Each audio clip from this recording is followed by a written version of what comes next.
This is LBC from Global, leading Britain's conversation with James O'Brien.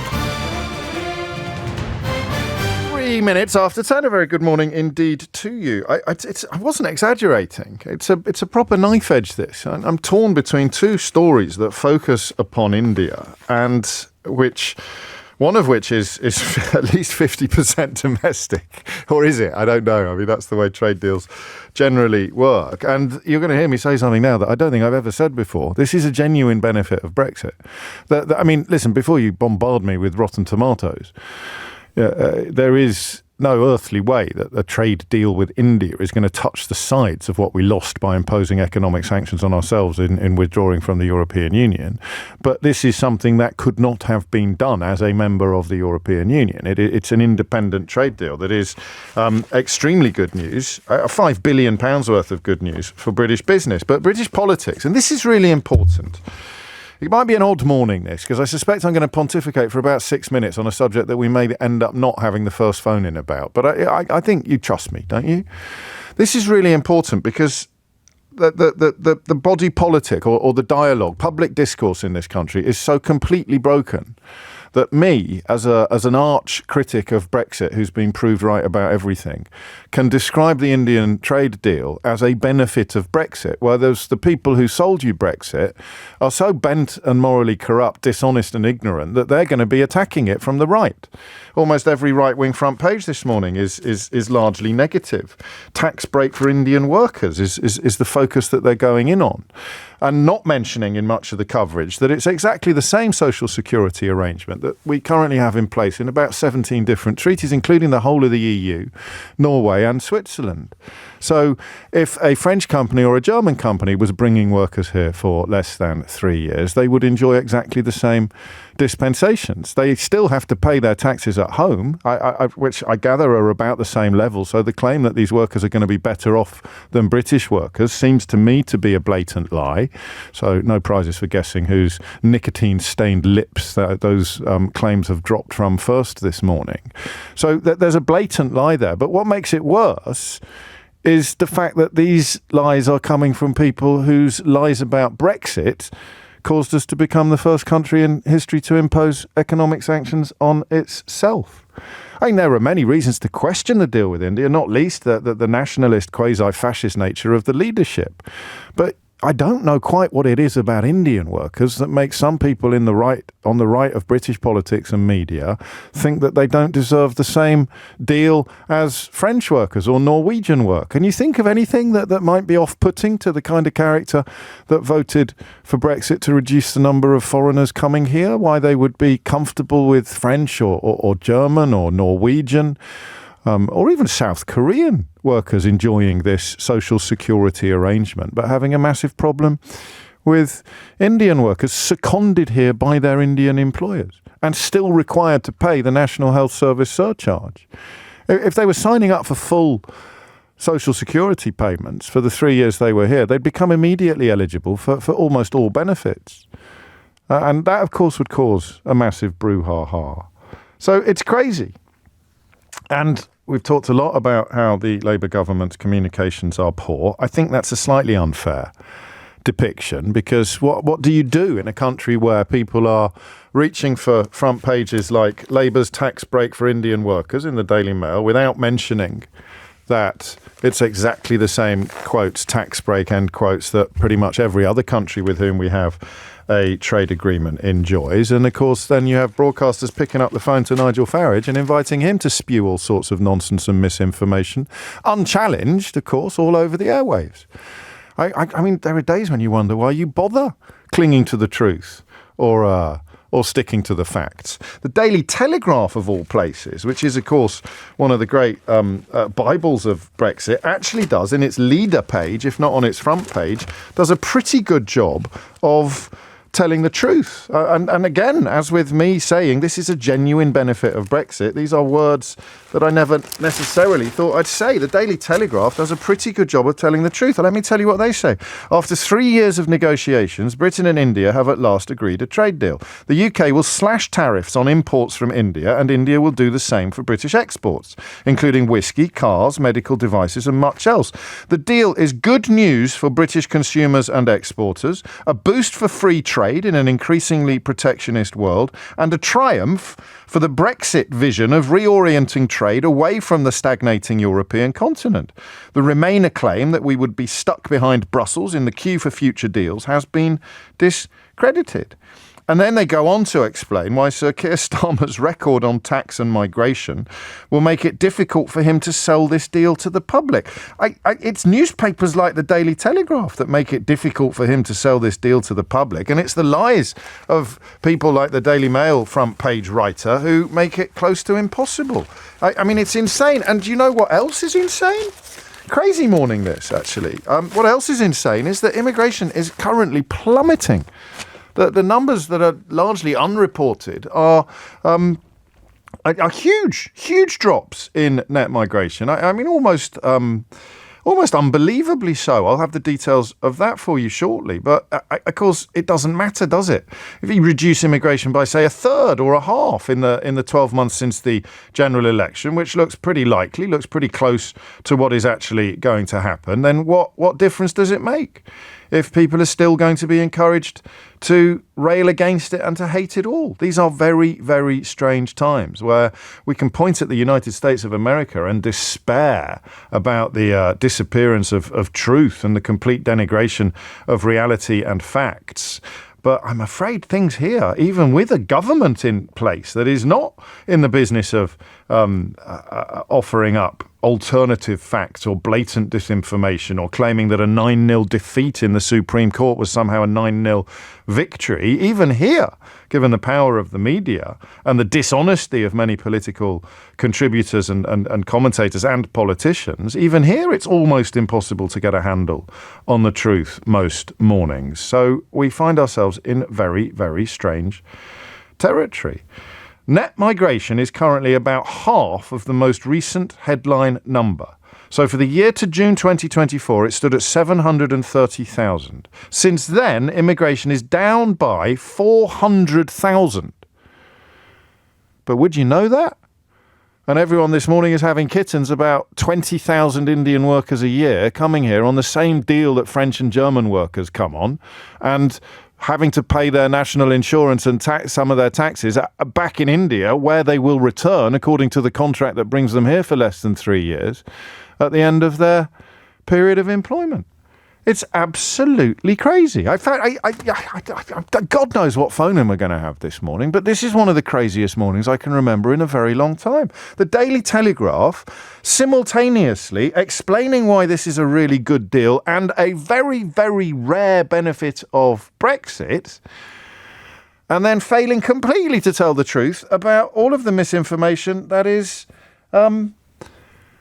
halfway around the world before the truth has even got his trousers on. These are the strangest and strangest of times. And no doubt Farage will be popping up in our next news bulletin to spread the misinformation that has gone unchallenged all morning. Absolutely incredible. The people who brought you Brexit are now so bent that they're denigrating one of the tiny, tiny things, one of the vanishingly few things that could be realistically described as a benefit of Brexit. And who cares apart from me? And hopefully you, at least by now. Nobody. Who cares about the truth? Who cares about the facts? You've actually got my late father's old newspaper explaining why this deal is good news for British consumers and exporters. That's you, that is. It's good news for you. But the bulk of the Brexit reporting media, the Brexit supporting media, is trying to portray it as some kind of two-tier deal. It's not a two-tier deal unless the second tier is pretty much every country that we have a trade agreement with. Is it racism? Is there something about Indian people that allows Brexiteers to blithely portray them as somehow being inferior or less deserving of the trade arrangements that we have with European countries or with Scandinavian countries that aren't in the EU. Even, I think, if I've understood things correctly, even with the United States. So there it is. Incredible. 13 minutes after 10 and a really good trade deal with India, albeit one that barely touches the sides of what's been lost as a consequence of Brexit. But if you, as an increasing number of people seem to do, if you genuinely believe that we're going to have to legislate for the post-Brexit Britain, that going back is a pipe dream, an impossibility, then this is a win. This is as good as it gets. And yet, so bent is our media and our right-wing class that they can't even tell the truth about that, except for 2 paragraphs in the Daily Telegraph leader page, which bear precious little resemblance to their own front page splash. It's just incredible. I don't know why Keir Starmer hasn't explained it as clearly as I just have. I think Jonathan Ashworth has done. But so why bother if it's going to be reported like this and if people are going to pick up the phone to Nigel Farage and allow him to spout his ignorant bile absolutely unchallenged and undiluted? It's a waste of everybody's time. I don't know. God knows what it is, but it's not journalism. It's propaganda. Quite incredible. And I'm not even sure we should be doing a trade deal with India in the first place, because the sabre rattling has now moved up a notch, and the decision to bomb Pakistan or to launch airstrikes on Pakistan seems to me to be something of international, indeed epochal seriousness. So unless you've got a better idea than me on what constitutes a phone-in about the trade deal, I want you to tell me how serious this is. I can't think of 2 countries that have deeper roots in the United Kingdom. I mean, possibly the West Indies and Windrush, but the post-war settlement, the post-empire settlement of people here from the subcontinent is such that there will be many, many people who have one eye. I meant Reynolds. I always call him Reynolds, not Ashworth. It's a huge mental glitch of mine. I do apologise. Don't ring me. I need my phone lines. There must be more people here who've got one eye on the subcontinent, on India, Pakistan, and one eye on Westminster, one eye on Britain, than pretty much any other geographical dichotomy under the sun. And that means you will be able to tell the rest of us what it means. How serious is it when India says it has launched missile strikes on 9 sites in Pakistan and Pakistan-administered Kashmir. 6 locations attacked, according to Pakistan, who claim to have shot down 5 Indian fighter jets. At least 10 civilians killed by Pakistani shelling on its side of the de facto border. Pakistan say 26 people killed and 46 injured as a consequence of Indian airstrikes and firing along the so-called line of control. It follows a deadly militant attack on Indian tourists in Pahalgam last month and is an escalation the likes of which I don't think we've seen for a very long time. So that, I think, is where we're going to start this morning. 10:16 is the time. I don't want this to sound trite or glib, but if Gaza wasn't currently being decimated by Israel, Conservative MPs calling this morning for the state of Palestine to be recognised. We may have time to mention that story in a little more detail later, but a letter soon after Israel broke its peace agreement with Hamas, again something that's absent from almost all coverage of this issue in some quarters, but a letter sent in late March calling for the UK, calling for the current Prime Minister to immediately recognise Palestine as a state, has been signed by more than a dozen senior Conservative MPs. So if Gaza wasn't being decimated by Benjamin Netanyahu, and if Ukraine hadn't been illegally invaded by Vladimir Putin, I wonder whether we would be responding a little bit more urgently to news that India, a close ally and now soon to be co-signatory of a rather large, by far the biggest trade deal that we have signed or we have negotiated since Brexit, and it's a proper trade deal, not like the ones Kemi Badenoch claimed to have negotiated that actually delivered precisely nothing of measurable benefit to the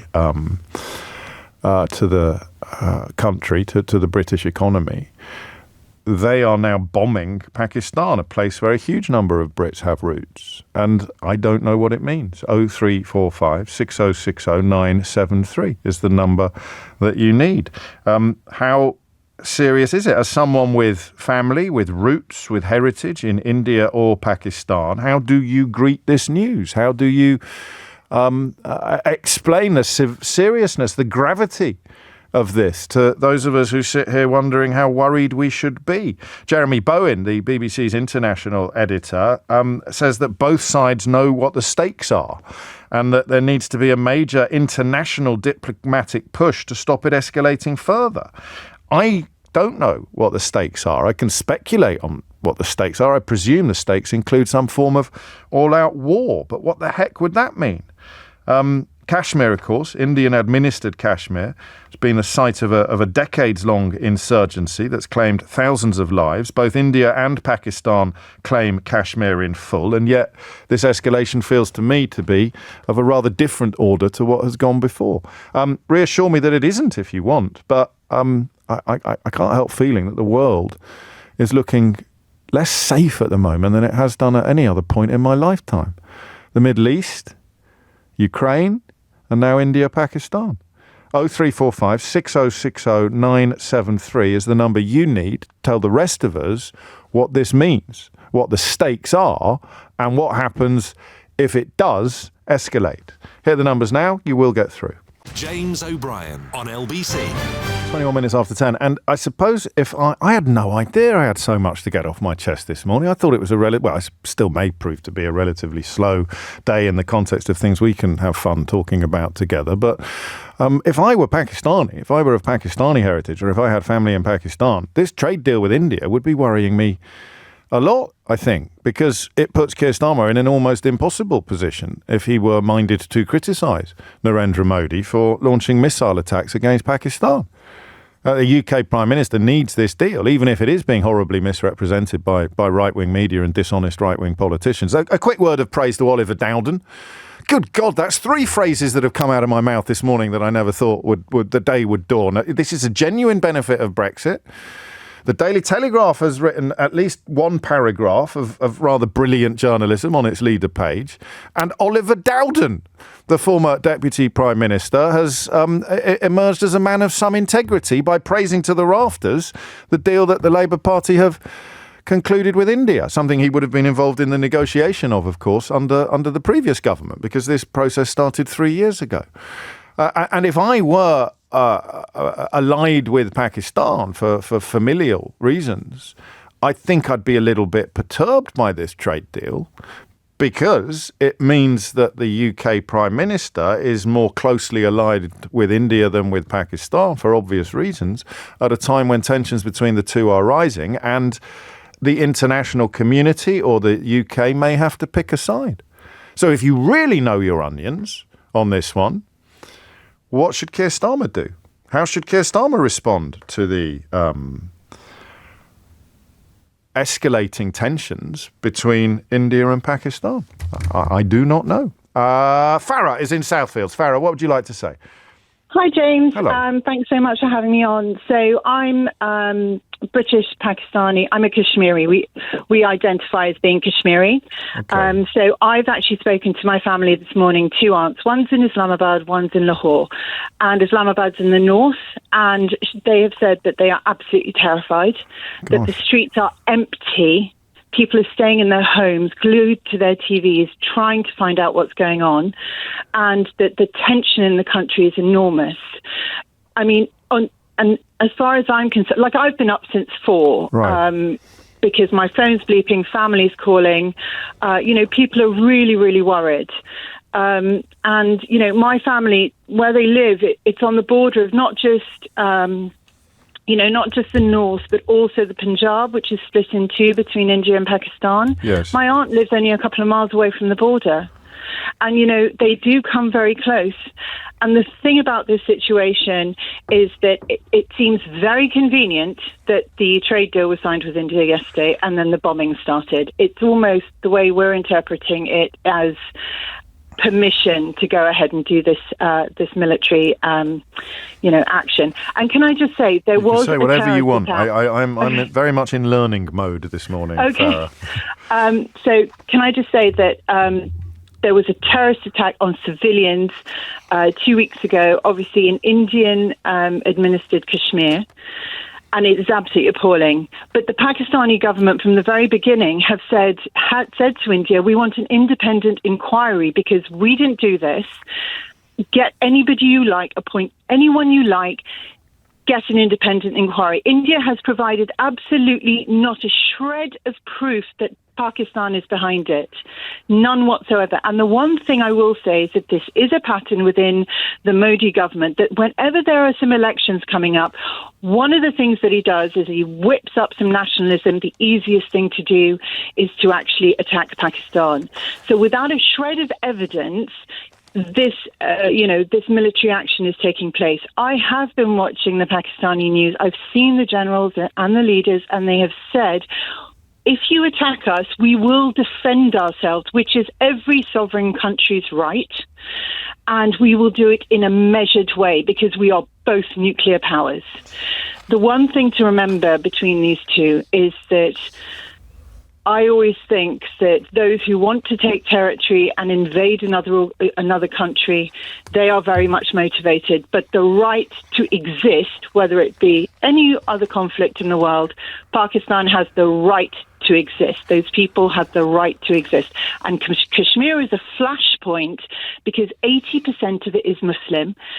India has violated the Indus Treaty, which was in 1960. The idea was to stop both sides actually, turning into an enormous war because both need water. But the Indus Valley goes through Kashmir, which is what makes it so valuable and actually so beautiful. So you can understand why both countries are trying to grab both parts. But over the last 77 years, by the way, Kashmiris were granted the United Nations Security Council in 1947, passed a resolution to say that Kashmiris should be given a referendum as to do they want to join India, do they want to join Pakistan, do they want to be independent. And they have never been allowed to have that referendum. India has blocked it every single time. Now, as a Kashmiri, I'm just going to interject briefly. Sure. Because as you say, as a Kashmiri, as a lad from Kidderminster, I do not have the knowledge, the depth, or indeed the family connections to pass judgment on anything that you're saying. I have no reason to doubt you, but I'd remind anybody listening that if they did want to challenge your version of events, that they are free to do so. But Please do so. Yes, well said. I'm always interested in other people's opinions. Do you want to tell them the phone number, Farah? Can you do the phone number? Yeah, I mean, I'm not giving them my phone number. Not your phone number. Yeah, I mean to give out the studio phone number. Can you do it from memory? Yeah, no, you're on speed dial on my phone because I've been on there like 10 times talking about Gaza. So 0345 6060 What's the worst case scenario then? I mean, because you opened by telling us that your family are in a state of genuine fear. Streets are deserted. What are people most? And I hope this isn't a stupid question. What are people most fearful of? Both in the short term and the long term. I think that the fear is that there will be a more invasion across the other borders, because India is saying it has the right to respond to a terrorist, incident, and Pakistan is saying, well, no, we're going to defend ourselves. I'm not a military person, so I don't know where the easiest place to invade is, but India has the capability of doing it, but Pakistan also has the ability to defend itself. And even in the last skirmish, I think it was 2019, when India launched planes, Pakistan downed them all. But the fact of the matter is that innocent people are dying. I saw a report of a little 3-year-old. He was killed in a mosque through one of the Indian attacks that happened sort of, in the last 24 hours. You mentioned that you usually ring in on Gaza. Forgive me if this is ignorant, but is there a potential parallel given the complete parallel? Because well, hang on, let me explain why. You may not fully like my analysis, because in the same way that Hamas are indubitably in Gaza, and that gives, certainly in the first instance, it gave a justification to Israel's attacks, and it continues to give cover for the killing of civilians. They continue to claim this is a necessary price that must be paid as we pursue the terrorists, and you perfectly free to disagree with that as in not think it's true, but it happens. We know that claim is made, and so Pakistan is known to shelter terrorists from Al Qaeda onwards and beyond. And so for Modi, the worst case scenario from a Pakistani point of view would be for Modi to escalate under the claim of pursuing terrorists. I mean, most obviously the ones responsible for the most recent attack. Right. So a couple of things there. Pakistan is denying this as state-sponsored terrorism. Yes. There is a group who's taken responsibility, and they are a Kashmiri independent resistance movement. And just in the case of the Israel Gaza situation, how it's started, no terrorist attack can be justified. So I want to make that really clear. But you have to provide proof. There isn't a terrorist organization that is saying, absolutely, I think I read a report that there was one, but it needs to be verified. But it has no connection. And indeed, to the Pakistani government. No, so I think even the BBC uses the word militant. Although India claims it has evidence pointing towards the clear involvement of Pakistan-based terrorists, as you say, that they haven't provided any proof of that. So the parallels are there, but they are not. They're not complete. They are not the same. And the other parallels are, as I said, as a Kashmiri, we have faced systematic ethnic cleansing for 77 years, very similar to the Palestinians. So, this is about the right of a people to exist. It is exactly the same as, I would say, all the other conflicts in the world where exactly this, this is happening. People are being oppressed. So in terms of tying this terrorist group, so these militants, to the Pakistani government, you have to prove it.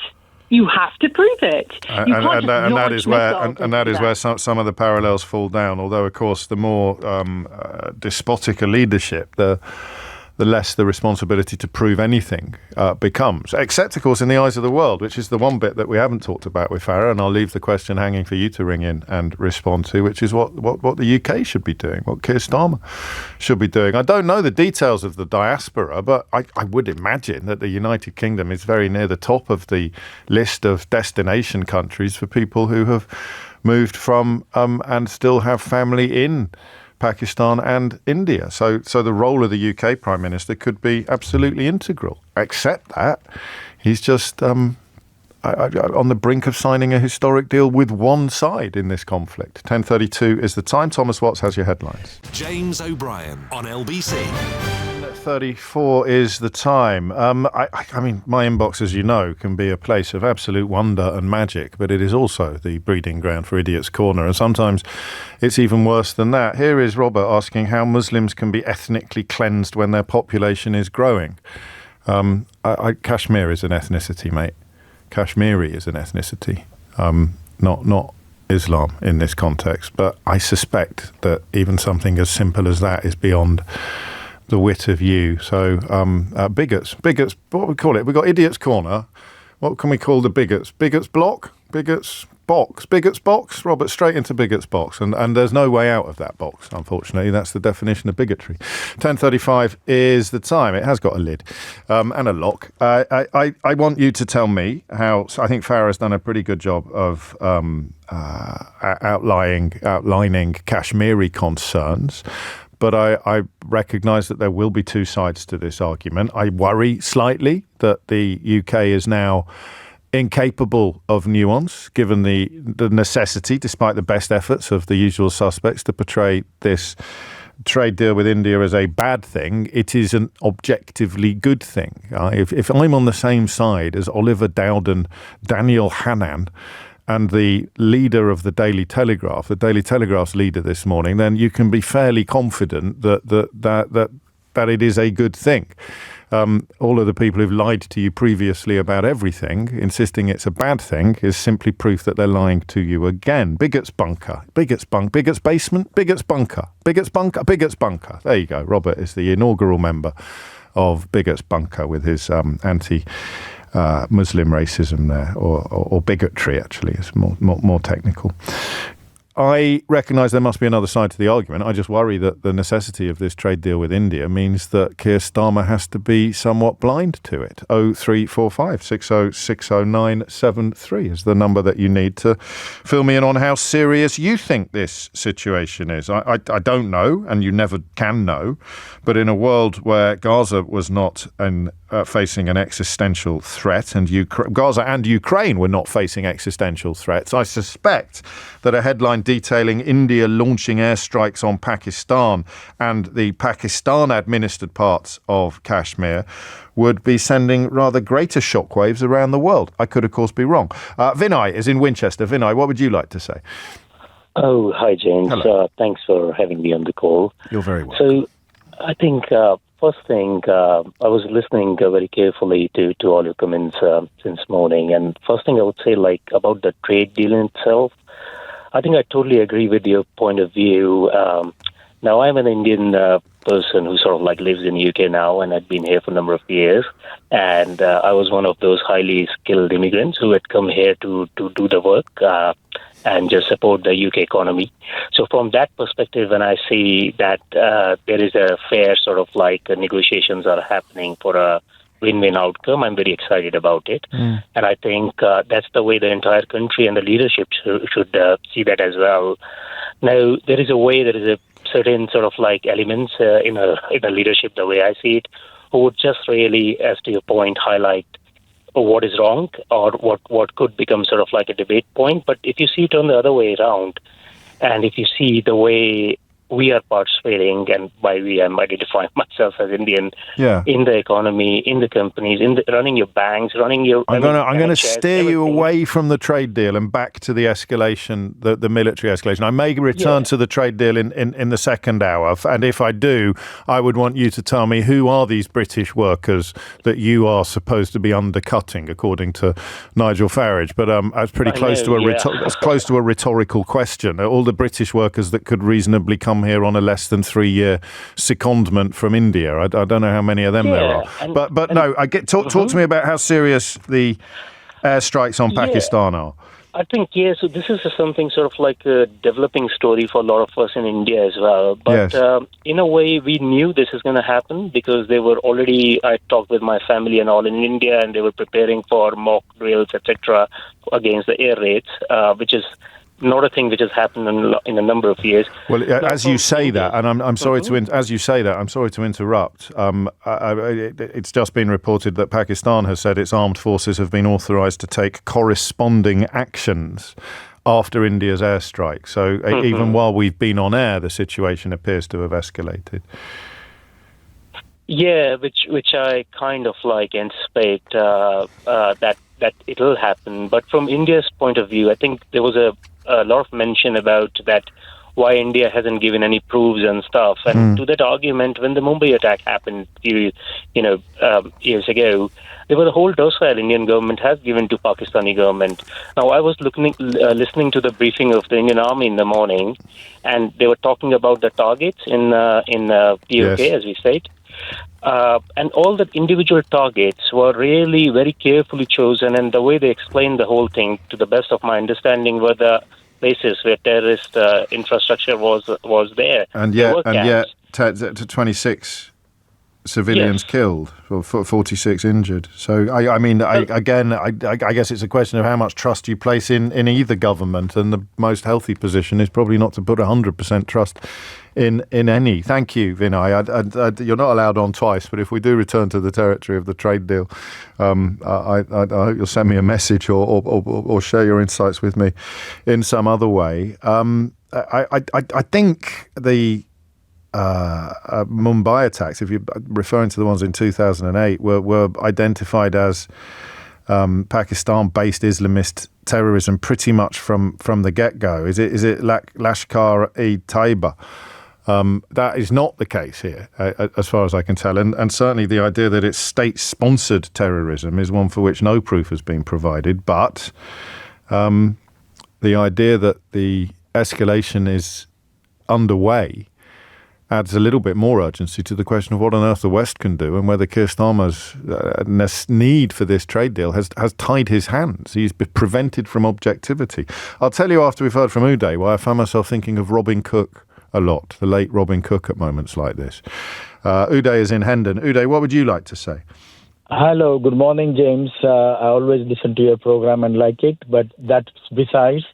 I think I heard what the lady Farah was saying, and I think she has slipped in a very dangerous statement whereby, and a lie, which is that there was a ethnic cleansing of Kashmiris, as you put it, but most of the Kashmiris are mostly Muslims, as you know, and the Hindus have already been cleansed by the people at that time. So she has slipped in my opinion, deliberately, and she is wrong. Second thing is that it is very difficult. Did she say she talked more about an attempted ethnic cleansing than an actual ethnic cleansing? But she did also welcome or invite you to ring in and challenge everything she said. And I thank her for that. And that's precisely why I am phoning to say that is not true. Second thing, very important, is that besides all these details, I think the situation is extremely serious. Extremely serious. Yes. And I think this will also invite a mini nuclear exchange. I have no doubt about that, because in terms of instability, particularly on the Pakistan side, is so demanding that they will do something like this. While India has always maintained a lot of patience, not this government, even in the previous government. And also, a very important thing is that we have Bombay attacks. Even before that, there were Bombay bombings. All those perpetrators are they still living in Pakistan? And it is a well-known fact. And that is so. The feeling you'd think, certainly among Modi supporters, will be that this is justified, even as you warn of the dangers of escalation. Now, let me also explain. I am not a Modi supporter. No. I'm very much against Modi for his political views and things like that. But nevertheless, the situation that has brought about at this moment is extremely dangerous. What we need to put aside is that how we reached here, what needs to happen, that the world powers should come and de-escalate the situation. I think this is so critical, irrespective of the trade deal, irrespective of any other arrangements with any other country. How do they do that? How do you do that? I mean, Pakistan is, I think, in receipt at the moment of about $7 billion worth of IMF bailout. I read this morning that the green shoots of economic recovery are just about beginning to sprout. GDP is beginning to rise. Inflation is falling. So international pressure could be brought to bear on Pakistan. Less so on India, I'd have thought. And it may be, and you welcome and you have challenged some of Farah's analysis, but I struggle to reject the suspicion that these particular attacks, these missile attacks, these airstrikes on Pakistan, the timing is no coincidence in that it's come hours after the imminent trade agreement was announced. It's as if Modi has been given some sort of sanction or de facto cover by the trade negotiations. Both countries are vulnerable to international pressures. Yes. Do not underestimate that India is economically strong. India is not an isolated country. Okay, Pakistan, by its own doing, since 1947, they probably had only one democratic government. After that, all governments have been controlled by military. There is a big difference between the Indian psyche and the Pakistani psyche. And I think there is enough proof in the history. There's enough proof of the even pre-British period also. I think Indian history has not of any aggression. We are a democratic country, and India has always been respecting all cultures, all religions, including non-believers, believe it or not. So even if you are atheist, I think there is a space within the Indian psyche and Indian society and in the social. So it is not based on a religion. Okay. Well, again, I've advertised my lack of depth of knowledge or my ignorance, and so I can no more qualified to challenge what you tell me than what Farah tells me. But I do find it, and I'm sure you'll both allow me this observation. I do find it hard to see much common ground between you. And that may be the biggest takeaway from these conversations so far. I'm not sure. It's 10:46. James O'Brien on LBC. 10:49 is the time. Hi, James, writes Tony. The problem with this phone-in, everyone's a critic, is that you will get Indians phoning in saying it's all Pakistan's fault and Pakistanis phoning in saying that it's all India's fault. But where does the truth lie? Well, that's the point of the phone-in, Tony, isn't it? A little naively, perhaps over-ambitiously, but you hope by listening to all the arguments that you are able to carve a kind of comprehensible consensus from the matter. Although, of course, there's also room for quite a lot of racism in conversations like this. Let me show you exactly how the mind of a racist works. This is from Mark, who's in Clapham. He says, what a dilemma you find yourself in. Brown skin against brown skin. Who to support, James? What's fascinating about that is that Mark is unintentionally and accidentally giving away the fact that he actually does base his opinions on skin colour. So a conversation like this, because of course, despite the fact that there is such huge and historic enmity between the two countries, for a racist like Mark, Pakistanis and Indians are the same because they've both got brown skin. It's why the pejorative P word was applied more to sort of people with Bangladeshi or Indian heritage even than it was to people of Pakistani heritage. So your man can't see beyond skin colour. And yet he thinks that whenever anybody manages to rise above skin colour in providing an analysis of either domestic or international issues, that they must, if they ever come down on the side of one ethnicity or point out the unfairness or the discrimination against one ethnicity, can't even compute the fact that that's the opposite of racism.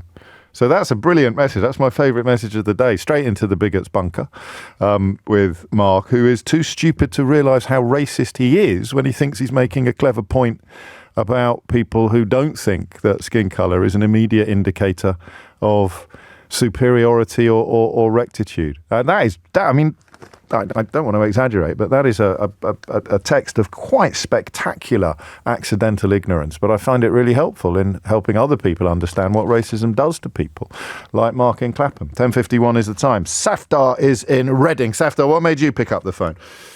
Hi, James. Hello. Well, basically, I'm basically a professor in a university in Pakistan, and currently I'm doing my postdoctorate here at University of Reading. Okay. And interesting thing is, I come from Bahawalpur, which is one of the places which has been attacked by the Indian army. Okay. So I have spoken with my family, friends, what's going on in Pakistan. But I would like to give my perspective as a academics, mainly because my work is in Pakistan and Indian relations. Of course. So James, I would like to start that, in the past, there have been some problems, and I wouldn't disagree with that there was some support to the militants in Kashmir, in India, administered Kashmir from the Pakistani side. But more recently, for example, in the more recent times, when Pakistan has so many challenges and issues going on, and there is an insurgency going on in Balochistan and KPK, which is the bordering state in Afghanistan, and that has been backed by the of course the Indian rogue elements, for example in RAW. So Pakistan is almost very much occupied in these kind of things, and the least thing Pakistan wants is to have another conflict or crisis in India in this situation. As I said before, do you think India almost relishes the idea of an escalation or not? Or Modi specifically? We should probably talk about Modi in the way that we talk about Netanyahu instead of talking about Israel. Do you think Modi is, and forgive the looseness of my language, Safdar, do you think he's up for a fight in a way that you contend Pakistan isn't? James, unfortunately, the elements or the state, the Modi government especially, they have this sort of this behavior that whenever there comes sort of elections, or they want to have some popularity goes down, or they want their popularity up, these kind of things has been going on. They have been using these kind of policies to ratchet up or to improve their popularity in India. So they have been using it. I mean, sort of this, the jingoistic media, which just started as soon as this event happened. Within 10 minutes, they started saying that it is Pakistan, and they got the FIR done as well within 10 minutes, and the police station was half an hour drive from there.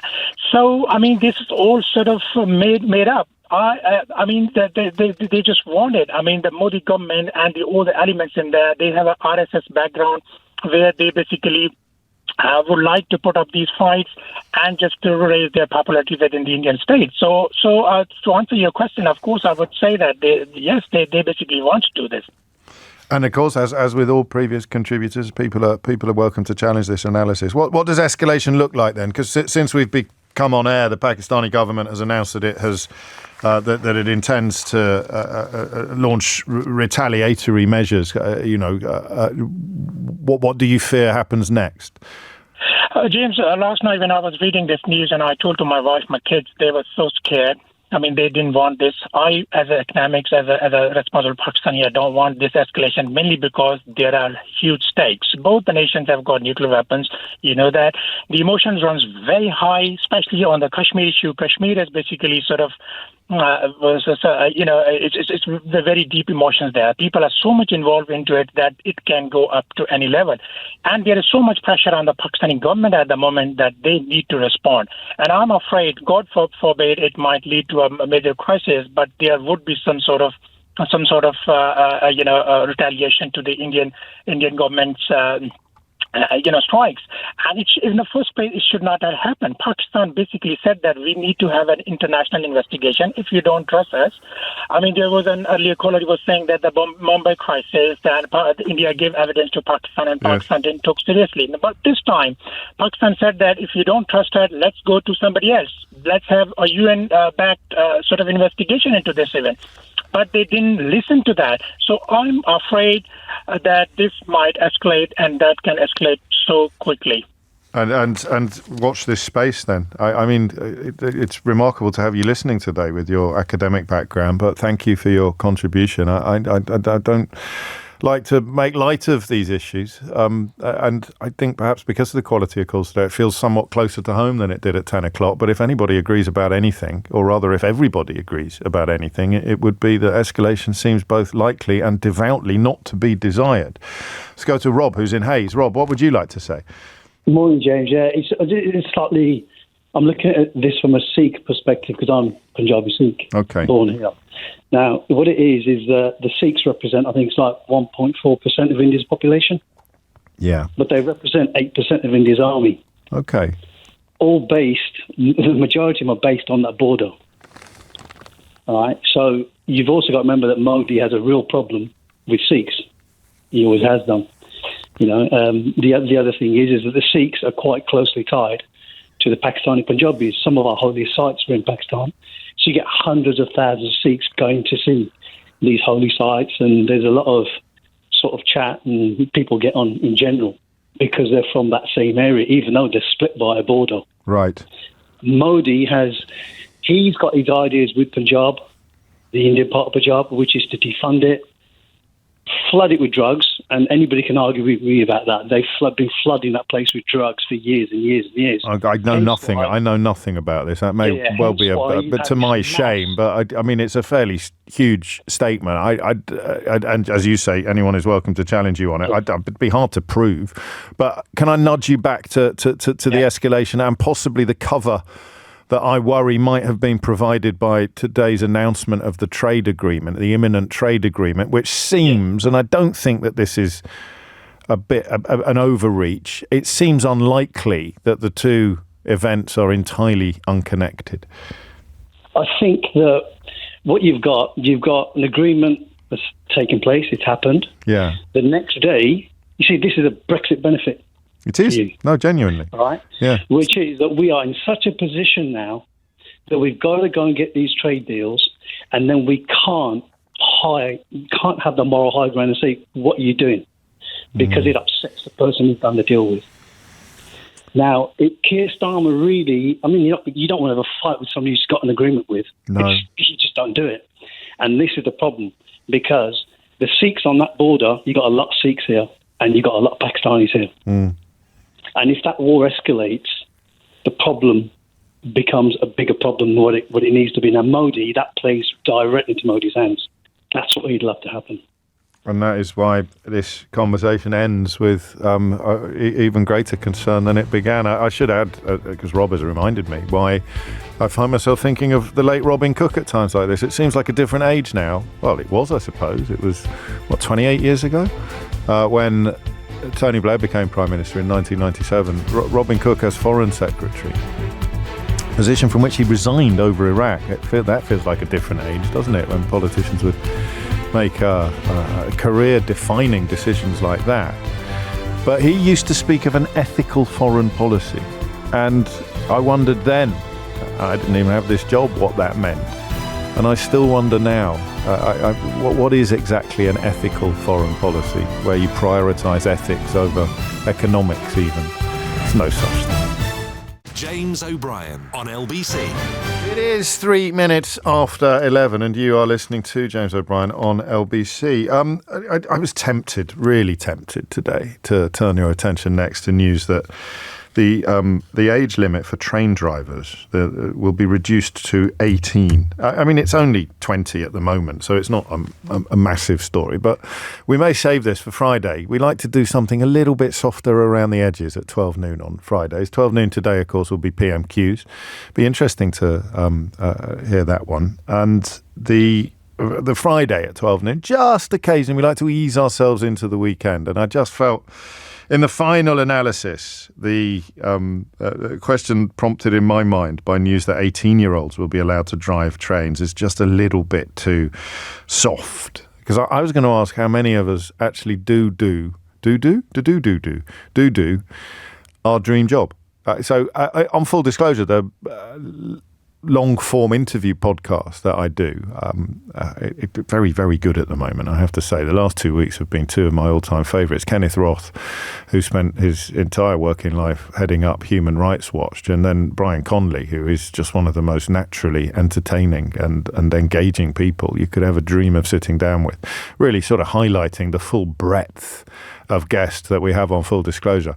But on almost every episode, I find myself asking my guest, if I'd met you when you were 15 or 16, and asked you what you want to be when you grow up, what would you have said? And it's amazing how few people have ended up doing the thing that they wanted to do when they were 15 or 16. I mean, some of the answers are obvious. People wanted to be a footballer, perhaps unrealistically, but very few people actually end up doing what they thought they would want to do when they were little, their childhood dream, as it were.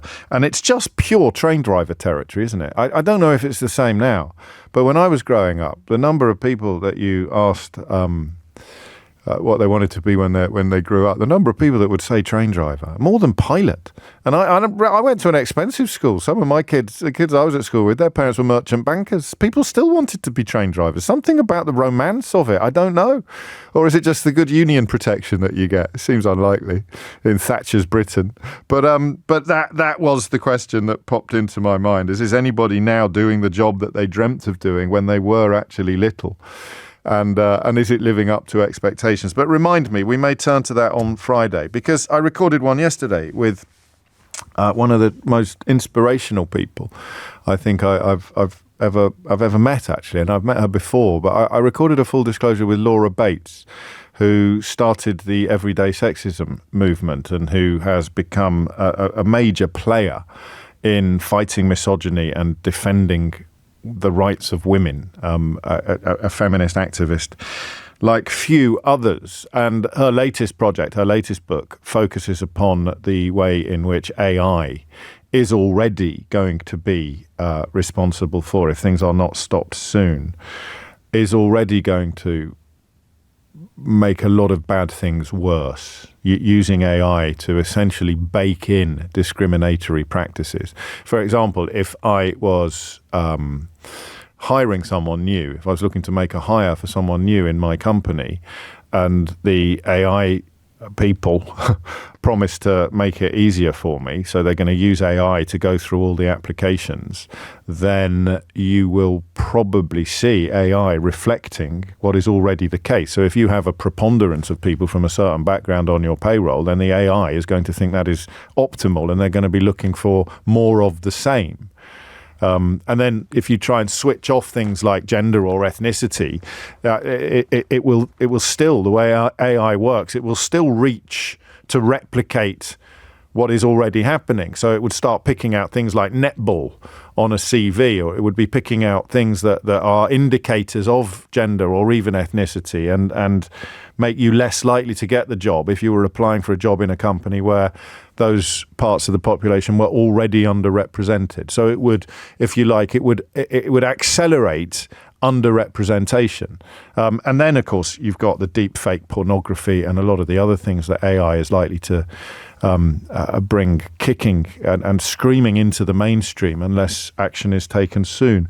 But I mention that because she spoke of social media as well, an area in which she's been incredibly prescient, as if the battle was lost. So we've got to act on AI. We've probably got 2 years to stop the really bad stuff from becoming normalized. And the example she used of what normalized looks like was social media. It's the first time I've had that pessimistic worldview sort of broken over my head in such a chilling fashion.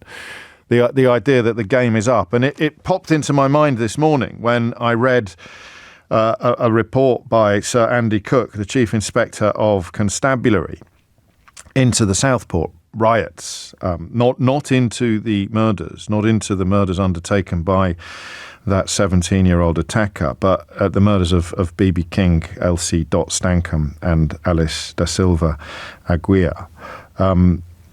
It was the riots that followed, the Farage riots, as many people call them, myself included, because it was misinformation, very deliberately stoked, that led to the outbreaks of violence in so many of our towns. No evidence, the report concluded, as I think you'd expect, to suggest that the disorder had been premeditated or coordinated by any specific group or network, but it was, inspectors found, driven by influencers or groups which incited disaffected people to take part or to act violently. And of course, key among those was the alleged rapist and people trafficker Andrew Tate, who Farage has described as part of a similar phenomenon to him, and who he cited as the reliable news source from whom he was getting his information.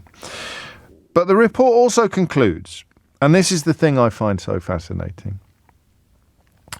The report also concludes that police were too slow to counter the misinformation that fueled the riots.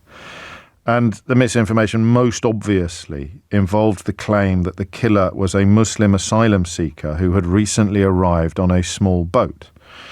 He had, in fact, as you know, been born in Cardiff to Christian parents, and who had arrived here in Britain from Rwanda in the 1990s. But that initial claim that he was a Muslim asylum seeker who had recently arrived on a small boat.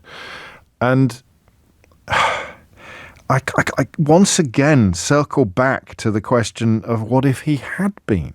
So much of the coverage of these riots seems to be contingent, I think, almost implicitly on the idea that if he had been a Muslim asylum seeker who'd come over here on a small boat, then the viciousness and the violence and the setting fire to completely innocent people's homes or the buildings in which they were staying, that would somehow have been justified.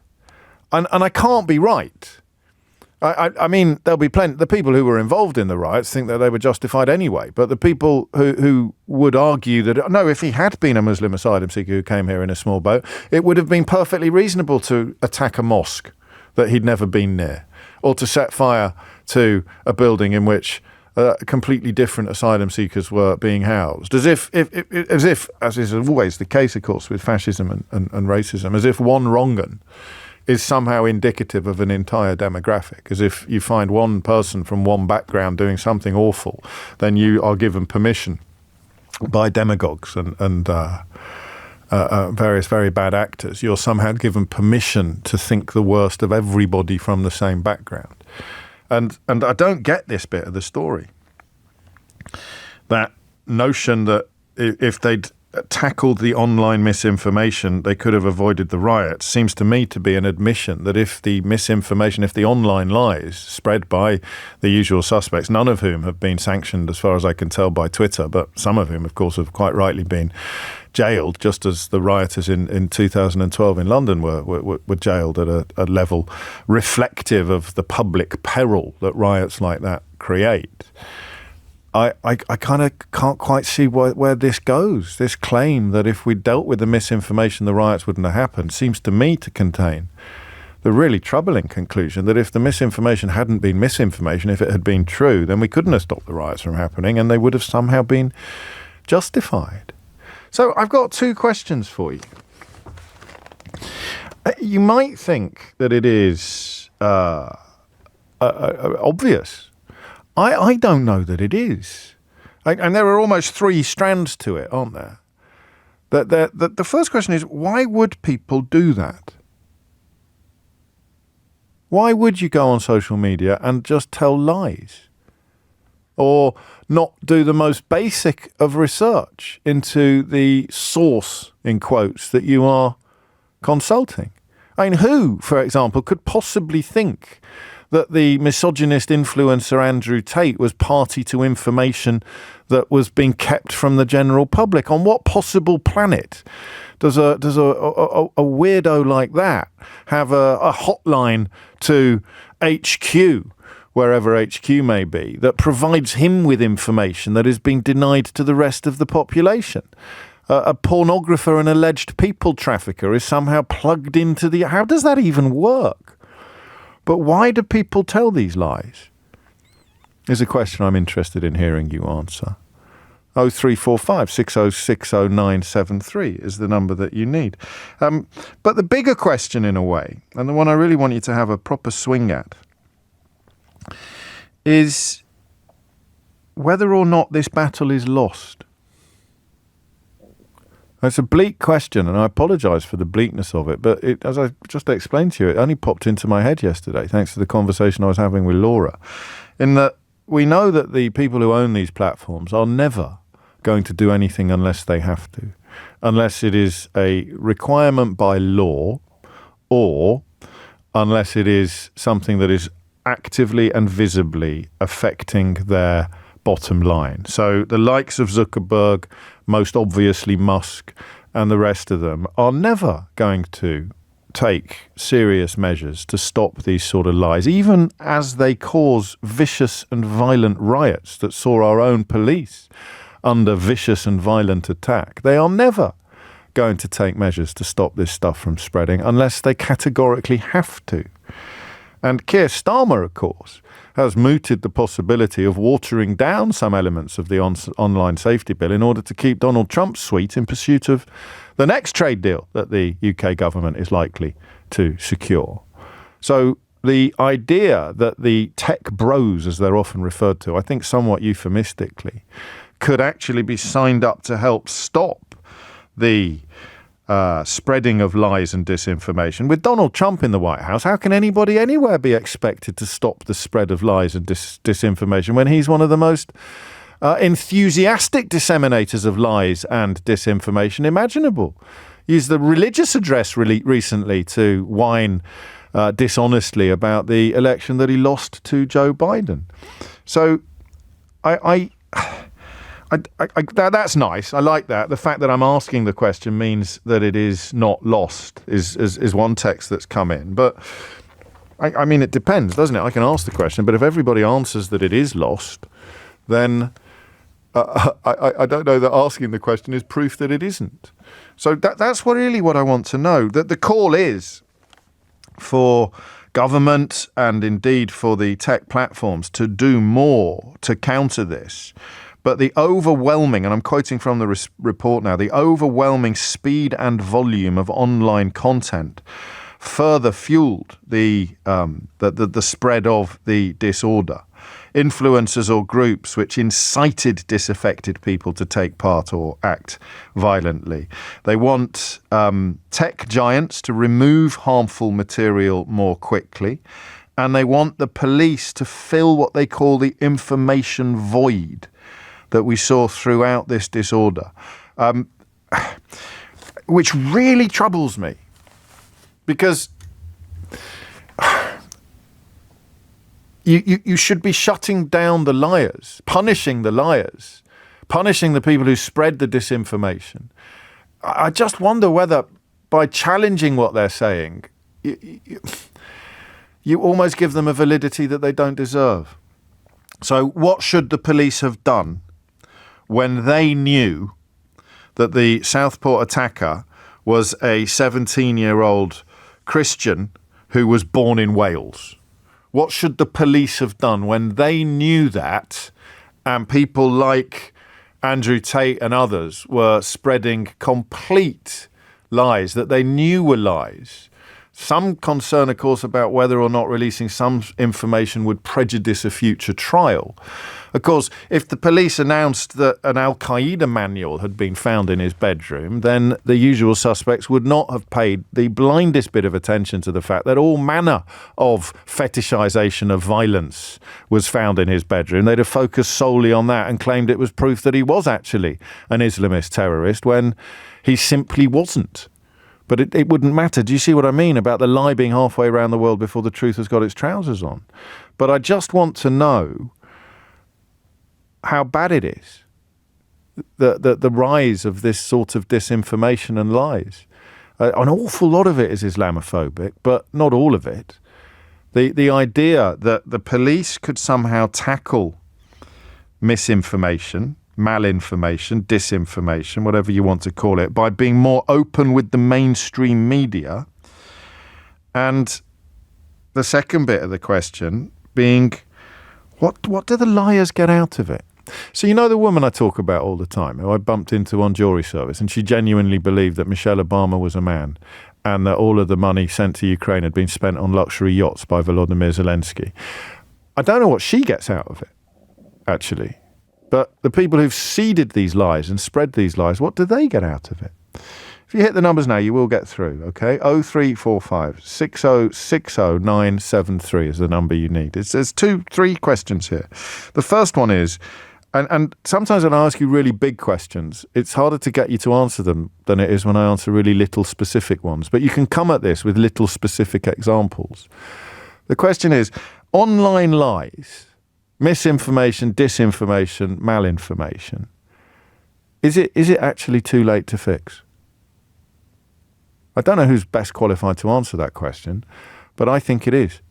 I don't see a way back now from a world in which the truth has been completely corrupted. Not just because of Donald Trump, but of course the online world is the place where we will most obviously encounter it. Could you reassure me that I'm wrong? 0345 6060 973. As this new report calls upon police to counter misinformation online, I think that they are on a hiding to nothing. Go on, tell me I'm wrong on the usual number. It's 11:20. James O'Brien on LBC. It is 22 minutes after 11 and you are listening to James O'Brien on LBC. Lou writes, from the top, I think it's a simple divide and conquer tactic. Lower down the ladder, they make money from the engagement. Lies and rage bait get the most engagement. There is, of course, some truth in that. Kit Malthouse has written rather a good article for the LBC app, which is all new bells and whistles and shiny magnificence today. Do download that and follow us in all the usual ways. But he's done two things, actually. I told you today was a day for me saying things that you've never heard me say before. The Indian trade deal is a genuine benefit of Brexit, or be one that doesn't come close to making up for what we lost. And Kit Malthouse has done two things that are admirable. And the reason I find that surprising is that he was one of Boris Johnson's closest allies. So his judgment is not necessarily something that you would call reliable. But he's written quite a good piece for our app about this report into the police response to Southport disorder. And he's also one of the signatories of a letter. In fact, he organised a letter to the Prime Minister calling upon the government to recognise Palestine as a state. But it is the first bit that we are concerned with today. The somewhat bleak question of whether or not any war against disinformation, any attempt to limit disinformation is over. We just don't know it yet. How on earth can the police deal with this? If, for example, Elon Musk under his glorious rule, Twitter is no longer required to take down things that it used to take down. I suspect there are people in jail for crimes to which they have pleaded guilty, for crimes of incitement and racial hatred committed on social media. I suspect some of them have still got their posts up. I don't know, I haven't checked. But there's nothing that requires Elon Musk to take them down. So it's a weird question, but a really important one. Is it already over? Is this report essentially trying to achieve the impossible? What would a fight against disinformation look like? How on earth would you start fixing things? And the second question is going to be about that woman, but I'll tell you what it is after we've spoken to Khalid, who's in Edmonton. Khalid, what do you want to say? Morning, James. Rather bleak today, isn't it, really? Well, that's the world we live in, Khalid. I should have done the one about train drivers. Exactly. I just want to answer the question, is it over? I think from an online perspective, it probably is, just purely because of the way that news and lies can travel so quickly, so fast, that, it's impossible to police. But there is a bright light, and I don't want to be too pessimistic. But I think the way you challenge this misinformation, not necessarily you can challenge it online to a certain extent, but the reality is the reason people love telling lies or they get sucked into it is because they're in a group. They're in their own echo chamber. They're comfortable with the people that they associate with. They don't want to reach out to the other side. It's not part of their mentality. What we need to do is engage with people on the other side, talk to people on the other side, in communities, amongst our neighbours. That's how you challenge it. That's how get people to meet a Muslim. I'm amazed in this day and age, people still haven't actually met a Muslim and understand what Muslims actually are like, And obviously that's just an example. Meet your Jewish neighbour, meet other people in different cultures. That's how you deal with it. In the community, your neighbours, the people who live next to you, challenge those stereotypes that people love to kind of display online. That's how we deal with it, James. So it's weird, isn't it?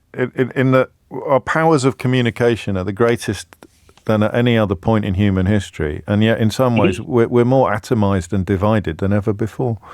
Mm-hmm.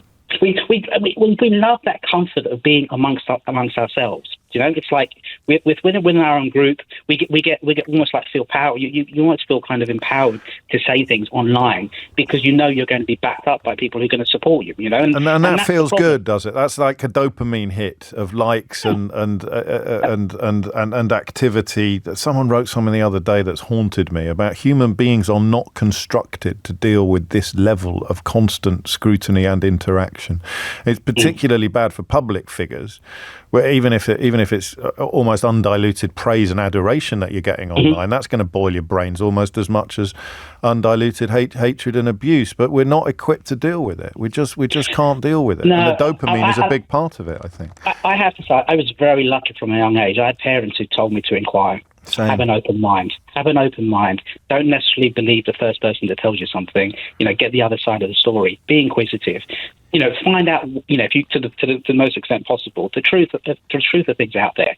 And unless you have an open mind, unless you want to engage with the other side and actually listen to them, you may not agree with them, but at least sit down and listen to them.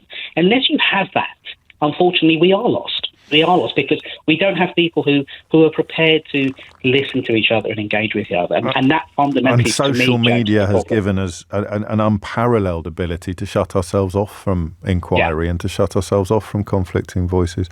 I mean, it's bleak and not bleak then. So we almost cauterize social media. It's very hard to do. It's deliberately and by nature addictive, but we almost cauterize social media and start trying to have conversations, not unlike the one we had in the first hour of this program about India and Pakistan, that acknowledge different positions. But does that not, because some people are spreading lies and some people are not, but trying to build bridges between the two, doesn't that somehow validate the lies in a way? Well, But it may be that, like you say, the people are spreading this because they don't know any better. They it's misinformation that they're just kind of peddling, but not realising that that's what they're doing. And I think it does come down to humanity, James. You know, when you bring it back, we're all human beings. Doesn't matter which side of a particular debate we're on. Yeah. The reality is we're human beings. We have that in common more than anything else. We feel emotions, whether you come from, I don't know, Timbuktu or the deepest part of Surrey. It doesn't matter. You feel the same emotions when you go through loss or, joy, etc., etc. That's what binds us, and that's what we really need to come back to. This is a nice call. So the war, the battle is lost, but the war is not. Yeah. With social media being a front. I won't ask you the other question that I'm going to put up, which is what that woman gets out of her beliefs, because she's not making any money out of it. And I don't feel any malice towards her, but but she haunts me because I couldn't believe the normality of her. And if I'd encountered her online, I'd have imagined someone sitting in their mum's back bedroom in a dirty bathrobe, tapping away on a laptop. But it was just a genuinely, utterly unremarkable middle-aged, middle-class woman sitting in a canteen at a Crown Court talking about Michelle Obama being a man and just saying it with a kind of almost a smug certainty. Smug is probably the nastiest word I'd use to describe her. Just a kind of, yes. Did you know that Michelle Obama is actually a man? And everyone goes, what? She goes, look, and she passes her phone around the table. And then says, and Zelensky, he's spending all the money on yachts, luxury yachts. He owns the 3 most expensive yachts in the world. Look, and then she passes her phone around the table again. What does she get out of that? Is a question I'd like to put on the board as well. Not the people who've started the lies, because I guess ultimately it might be the Kremlin in the Zelensky case. But what does she get out of not just falling for this crud, but actually and actively disseminating it? So that's question number 2. Question number 1 is it over? Is the battle against misinformation online already lost? Thomas Watts is here now with your headlines. James O'Brien on LBC. It is 33 minutes after 11. It's nearly Daniel Hannan Day. I should have mentioned this sooner. We're going to celebrate Daniel Hannan Day on this programme for the first time. I don't know if you remember that the world's wrongest man, wrote an article shortly after Brexit about what would happen on a specific day in June of 2025. And we will be returning to those predictions on that very day next month. But in the spirit of today being a very strange day for historically very wrong people being right for what, well, we call it the day of the stopped clocks. Today is the day of the stopped clocks because, of course, even a stopped clock is right twice a day. Daniel Hannan on the social media platform I no longer use, but which someone has sent me evidence of, is getting everything right on the India trade deal. And I mean everything. Most obviously, because this is the lie that I think you've been most violently spoon-fed already this morning, that the national insurance arrangement is some sort of exemption. As he writes, there is a general presumption against double taxation.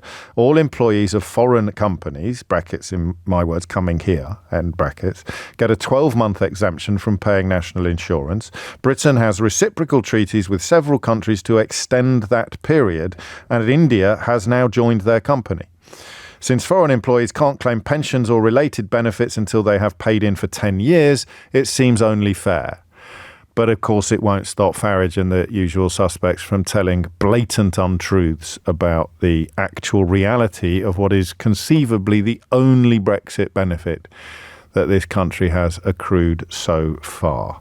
And speaking of Brexit, let's just pop Paul into Idiot's Corner. Paul sent a message during the last call from Khalid saying he's describing your show and its listeners, I think referencing Khalid's depiction of an echo chamber.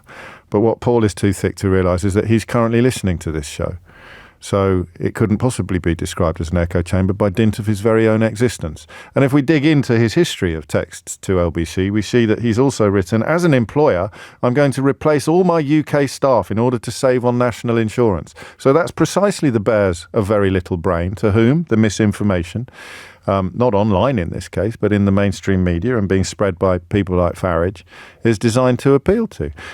If you're going to replace all your UK staff in order to save on national insurance, you would have to be an Indian-based company bringing people here on secondment under treaties and visa requirements that are already in place. The fact that you are either too stupid to understand that or too lazy to try is evidence perhaps of why you are also too thick to realise that you're listening to a radio programme that you're describing as an echo chamber, even as you disagree with everything you hear. It's incredible today. It's like it might be a vintage day. Maybe it's something in the... It's not. Is it a full moon, Keith? Is it a full moon at the moment? There's something in the air. It's stopped clock day. Loads of people who are normally wrong about everything are, for once, right. And people like Paul have lost the ability even of noticing his own existence. 11:37 is the time. Is the battle against misinformation lost? And the woman I infamously encountered while doing jury service, who believes that Michelle Obama is a man and that Volodymyr Zelensky spends all the Ukrainian financial support on yachts for himself. What does she get out of both that belief and that enthusiasm for disseminating? I just don't know. 11:37 is the time. Daniel is in St. Albans. Daniel, what would you like to say? Oh, where do I start? I mean, I completely agree with you, to be honest. I think I distinctly said, ring me and tell me that I'm wrong, Daniel. It's very hard to tell you that you are wrong, because the core of the problem is, like you said, the social media companies themselves. But then it goes back to the issue for them is that they have an automated process of obviously flagging posts for misinformation, etc. But again, it goes back to another thing of these platforms are there to make money, and to hire a real person to manually go over posts, remove posts, flag them, etc. Even on the low end in America, that's going to be what, $30,000-$40,000. And so, given the opportunity of setting up an AI bot to do it, they just will. Yeah, exactly, and it's going to save them a lot of money. Like, look at Elon when he took over the platform that I'm pretty sure you said you don't use anymore. He cleared out. It was a ridiculous amount of employees to make cuts. Do you think? I think normal people can't understand that.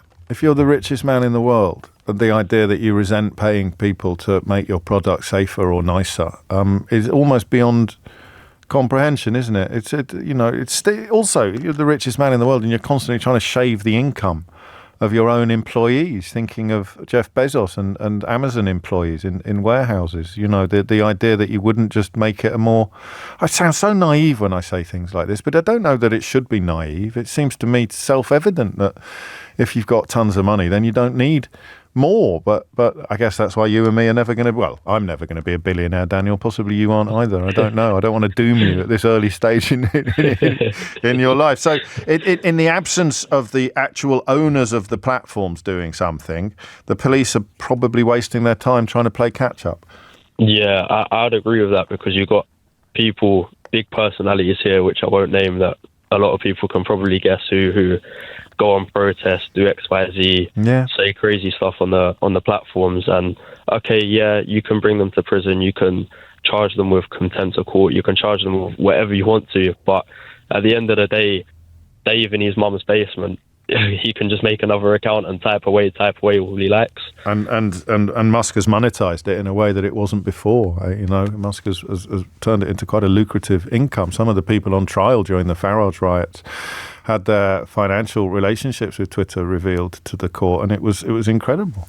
And I think that must be skewed, because when I was on there, I had 1-point-something million followers and incredible traction and movement. But I don't think I was in the in line for anything like the sort of sums of money that the kind of people disseminating racist lies and incitements during the Farage riots were reportedly making from sharing their Islamophobic and racist memes on an almost daily basis. 20 to 12 is the time. I don't know about that for sure, but I certainly have suspicions.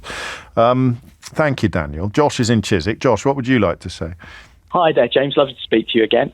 Just to say, I think I know what the lady you were referring to gets out of it, if it's not money. Yes. Which is a sense of access to what she believes is privileged knowledge, and therefore a sense of feeling like she's the smartest person in the room. Yeah, and that's why she wants the room to know. Yes, exactly. So it's not enough to just quietly sit with your sense of superiority. There's a sort of insecurity attached to it, which means you have to prove it. Exactly that. It's like, you're a sheeple because you don't know what I know. Yeah. And it's the same with people who believe the moon landing is fake, because my pet theory about that is their lives are so inconsequential that they can't believe that a bunch of people got together and actually did that, and therefore they feel superior to them because they believe it's fake. Yes, and what could break her out of that bubble? I think it's the same thing that solves the policing, managing of the internet problem, which is, I worry slightly. I don't know how you would do it post-fact other than displaying logical reason and evidence to them, but some people are in so deep that they just won't accept that. I think the thing is police are so under-resourced. I don't know how they can stop it, the spread of misinformation. I just think it needs to start with actually educating people about critical thinking. Yeah, and that is a dry business. Important, but that's a long haul business, isn't it? It's not a quick solution. It's not a magic pill or panacea type solution. I know something you don't know. That's the appeal. I know something you don't know. And the more shocking it is, the more power it holds, even if you somehow... Is everyone susceptible to it? Could you be? Could I be? I'm sure. I'm sure I've felt that way in the past. I think it's until you look into it, really, and just go, well, is it really likely that Michelle Obama is a man? That's the weird one, I suppose. You can imagine... Russian, Ukrainian politics, you could just about... Putin really has become the richest man in the world as a consequence of stealing from his own country. So there's a precedent for that. There's not really a precedent for Michelle Obama secretly being a bloke. No. I think the only quick fix that you could have to online misinformation is making the platforms responsible for what they publish. Yeah. Because they say, we're a platform, we're not a publisher. Whereas if you were a newspaper or if you said something on air, you're regulated by, is it Ofcom? Ofcom, yeah. So you have issues. You would have issues with that. And I think that's the only way to make these platforms do that. But then again, how the platforms would do that themselves, I've got no idea. No, did they used to? Am I being naive? But did it feel as if they were doing a better job 5 years ago, 10 years ago? I think they were, but then there was all this issue with Facebook got into trouble because they were sort of, as the right often love to tell you, they were sort of censoring things about Hunter Biden's laptop and all of that kind of stuff. So there was sort of a backlash, and but they weren't required to by law. They were only doing it as... That's fascinating, isn't it? Yeah. As far as I understand, at least, they weren't required to by law. If you look at what happened in Myanmar with the Rohingya people, they had no one out there monitoring. And, there were horrible bits of information that misinformation that were going around there was a legal case in 2021. I know you know this, but a lot of people listening may not. I don't know what happened to it. I presume the wheels are just turning very slowly. That saw the Rohingya Muslims suing Facebook for facilitating genocide, suing Facebook for £150 billion, and the case was brought in 2021. The genocide itself, of course, was long before that. So yeah, you're right. They're not going to. It was in 2011, I think, that Facebook launched there. Quickly became a huge propaganda tool, and they did nothing about it because they didn't have to. And that, I guess, if we're going to go and join the dots, that's why they talk about freedom of speech in this country and tell lies about it being under threat, because any attempts to pull the platforms into line, all of the men sitting behind Donald Trump at his inauguration, most obviously, I suppose, Zuckerberg and Musk, any attempt to pull them into line and to treat their platforms like platforms is going to cost them a ton of money. Yeah, it's exactly that. And when Musk pulled the moderators, Zuckerberg did too, because he didn't need to pay for them anymore. No, well, exactly. And why would he if he didn't have to? And we have this, that's why I use the word naive a lot during conversations like this naive sense that you would do the right thing because it was right. And that brings us back, I didn't think there'd be many links between this hour and the last hour, but that brings us back to Robin Cook and the notion of an ethical foreign policy, doing the right thing simply because it is right. But they don't, and it's highly unlikely that they will. But can the police? I don't think they can either.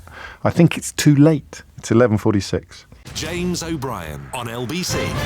11:49 is the time, and a fascinating conversation, albeit a slightly depressing one, about the very real possibility that the battle against online lies is already lost, and calls upon the police to somehow fill the vacuum or to counter the kind of lies that led to the riots last summer, the riots after those murders, hideous murders in Southport. It seemed to me a little over-optimistic. They need to fill the information void, said Andy Cook, the Chief Inspector of Constabulary, that we saw throughout this disorder that was filled with so much misinformation and disinformation, because that misinformation, disinformation could go viral very, very quickly. Police cannot be passive when public safety is at risk. But what does active actually look like? I genuinely don't know. I haven't read the whole report yet, so maybe I'll have a better picture of it tomorrow. But I'm interested also in an interview Joe Biden has given, I think one of his first big interviews, to the BBC, where Nick Robertson asked a brilliant question. And very simply put, he asked Joe Biden whether what Donald Trump has been doing... Can you interrupt yourself? Is that a physical possibility? Do you remember when we came on air and felt nervous about using the word appeasement? Do you remember? It was only about 2 months ago or 3 months ago, and I did it during the trail when I come on just towards the end of Nick's show, and even as I prepared to say it, I thought, is it too soon to say the word appeasement? Because we automatically think of the Nazis, of Neville Chamberlain, of the hold in my hand a piece of paper, the Second World War. Is it too soon to use that word appeasement? And then before we got to the end of the show, I think, I forget which historian it was, but one of the greats, one of the real doyens of Second World War history had used the word appeasement. It's amazing how quickly the world turns, because here is... Nick Robertson at the BBC asking Joe Biden whether what Donald Trump has been doing could be described as, yep, you guessed it, appeasement. It is modern day appeasement.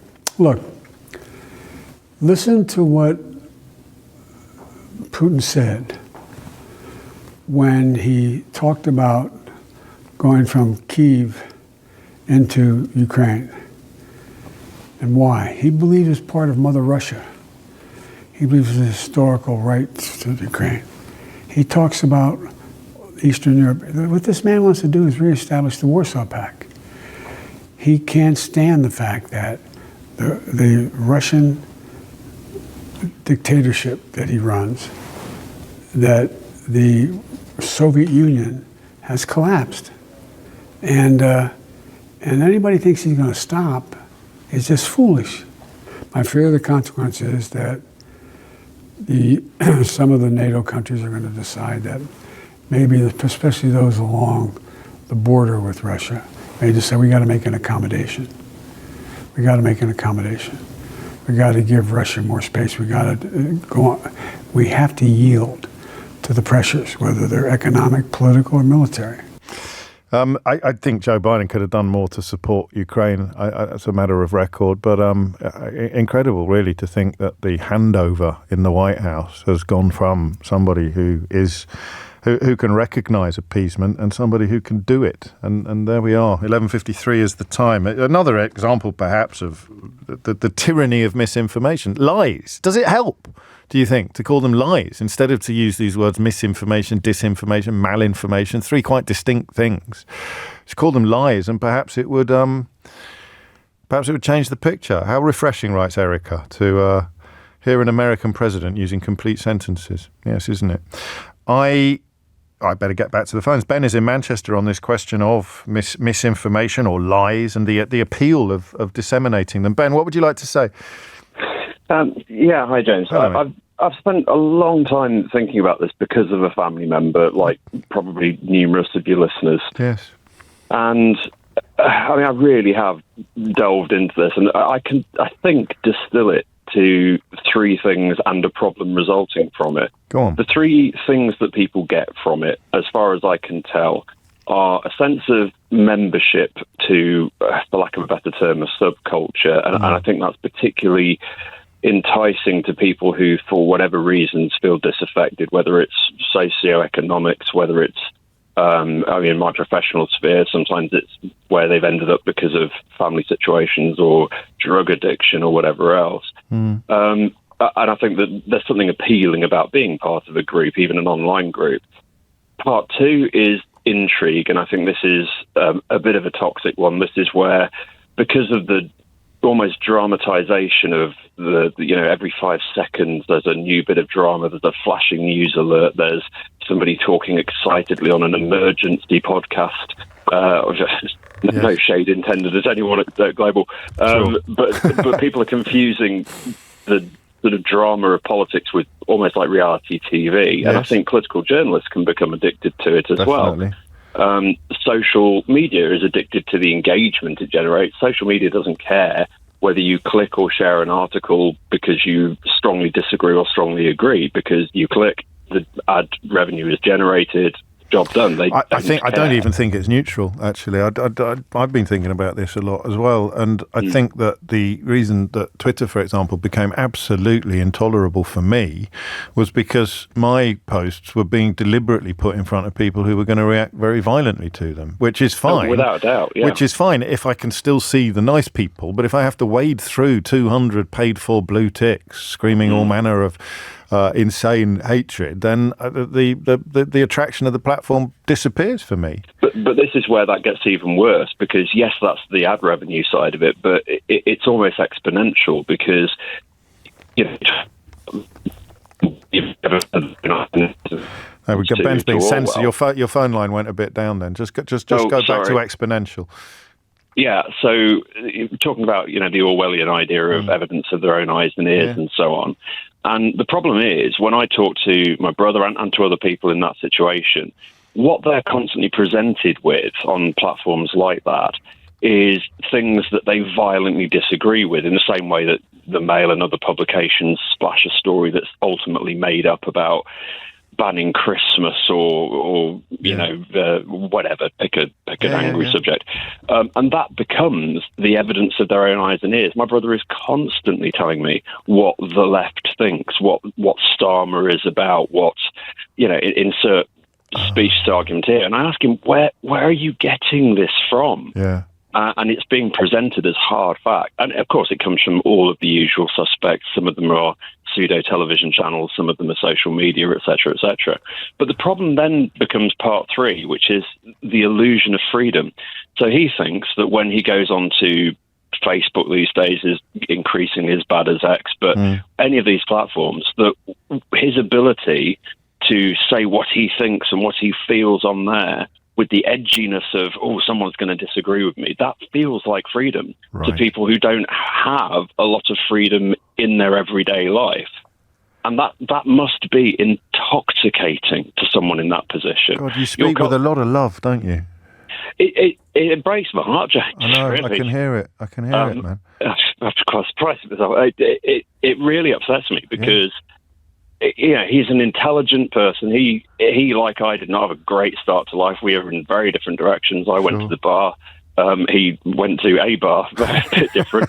But he's changed his life around and everything else. And there is still this toxic underlying thing that some days I'm pleased almost for him having it, because it almost like it gives him a sense of purpose. But of course, the rot that causes is horrible. Your colleague asked me whether we're ill-equipped to deal with this. Yeah. And I think the answer is yes. And I think we're ill-equipped for one really awful reason, and it dates back, I'll be as quick as I can, to 90s education of all things. Go on. In the 90s, you may remember when GCSE media studies appeared, and at the same time, A-level English language was being talked about a lot in the Murdoch press. And the common theme was they were ripping into it, saying, GCSEs in soap operas and A-levels in reading a book or knowing how to speak, whatever. The answer was that those courses taught active reading. They taught you to, I'm casting my mind back to them, they taught you to look at who advertises on a publication and to establish who they're talking to. They look at, talk about editorial filters and all of these things. And of course, that's still true now. I mean, they held the Sun up at the time, quite rightly still now, as being, you may not like it, but it is a brilliant example of how you can seed ideas in a seemingly unrelated article. The bait and switch almost of, well, we know what you all think about this, and we're just going to drop in. We're going to stick this in as well. Absolutely. You've taken me right up to, quite possibly up to PMQs, actually. Aggie, Chambre, thank you for that, Ben. And I meant what I said, that you really did sound like you were speaking from a place of love, and that is something that can actually give us hope during a relatively hopeless conversation, because as long as we love the people that are falling for this stuff, then there's a chance that we'll somehow be able to help them. Aggie Chambre is here to help me steer you through this week's PMQs. Go on then, what's going to happen? I think there's a couple of things Kemi Badenoch, the leader of the Tories, may go on. Someone close to her said to me that there was a consensus from their side that actually her jumping round on lots of topics didn't suit her. So they thought it was likely she would go on one or two things. I think perhaps, and probably quite likely, she'll go on what she is describing as the two-tier trade deal. That's the trade deal with India. There is, of course, this row going on about the fact that the UK has negotiated, India has negotiated a DCC, a double contributions convention, basically meaning temporarily for 3 years, Indian nationals that come over here will only pay national insurance to their own country. If they're it's seconded reciprocal. by an Indian employer, it's only very specific people who, as Daniel Hannan of all people has pointed out, is a situation that is also on offer to a huge number of other countries. 20 other countries, and also was negotiated. So it's not two-tier at all then. That's the language they're using, but it's in 2012, I think it was, the then Conservative government negotiated one with Chile for up to 5 years. Right. So this is not, a total outlier at all. I think Johnny Wales, everyone the gets Trade 12 Secretary. months. Everyone gets 12 months. Any foreign company gets 12 months. But if you have a trade deal with that country, then you can get a longer one, which is usually 3 years. Yes, reciprocal treaty. Reciprocal, exactly. But I suspect that's something she'll go on, and also potentially those comments made by Lucy Powell on Friday night. She made these comments about grooming gangs. She compared it. She said, let's get out that dog whistle, when asked if she'd watched a documentary on Channel 4 about it. She has since apologised, but the Conservatives, I think, will want to make a big deal of that. They've suggested that she should resign, which the Prime Minister said he has full confidence in her, so I suspect that won't happen. Unlikely that they'll talk about Phil Brown and Kidderminster Harriers parting company in the last few minutes, but I thought I'd better squeeze that into the programme, even though you look completely baffled by that information. I'm not expecting you to comment on it, Aggie, by any stretch of the imagination. So the Lucy Powell's unfortunate intervention, I understood what she was trying to say. She was trying to say that people who care more about hideous crimes committed by one ethnicity than they do about the same crimes committed by a different ethnicity are deploying a racist dog whistle. But of course, there's no room for nuance in that conversation, so it does leave something of an opening for Kemi Badenoch. People like Oliver Dowden and Daniel Hannan coming out in praise of this deal is quite an easy comeback for Keir Starmer, isn't it? I think it is an easy comeback, and he can do a certain amount of people that are going on about this being two-tier don't quite understand it. The trouble with that, something we talked about before, he doesn't want to come across as condescending when he's across the dispatch box to Kemi Badenoch. But I think there is a little bit of space for him to try and explain exactly why this has been negotiated. And there was, I think, potentially a mistake yesterday made by the fact that our press release on our side didn't mention this, and the Indian press release on their side described it as a huge win and unprecedented achievement, and I think that's what potentially meant that everyone slightly jumped on the bandwagon of that. Bandwagon indeed. Anything else? Well, we'll find out, shall we? Thank you, Mr. Speaker. And can I echo the Prime Minister's comments? It was an honour to meet veterans at the VE Day parade on Monday and to commemorate the sacrifice of that generation. I look forward to marking VE Day at Westminster Abbey tomorrow. Does the Prime Minister now admit that he was wrong to remove the winter fuel payment from millions of pensioners? Minister. Mr. Speaker, the number one job of this government was to put our finances back in order after the last government lost control. and to deal with the 22 billion black hole that they left.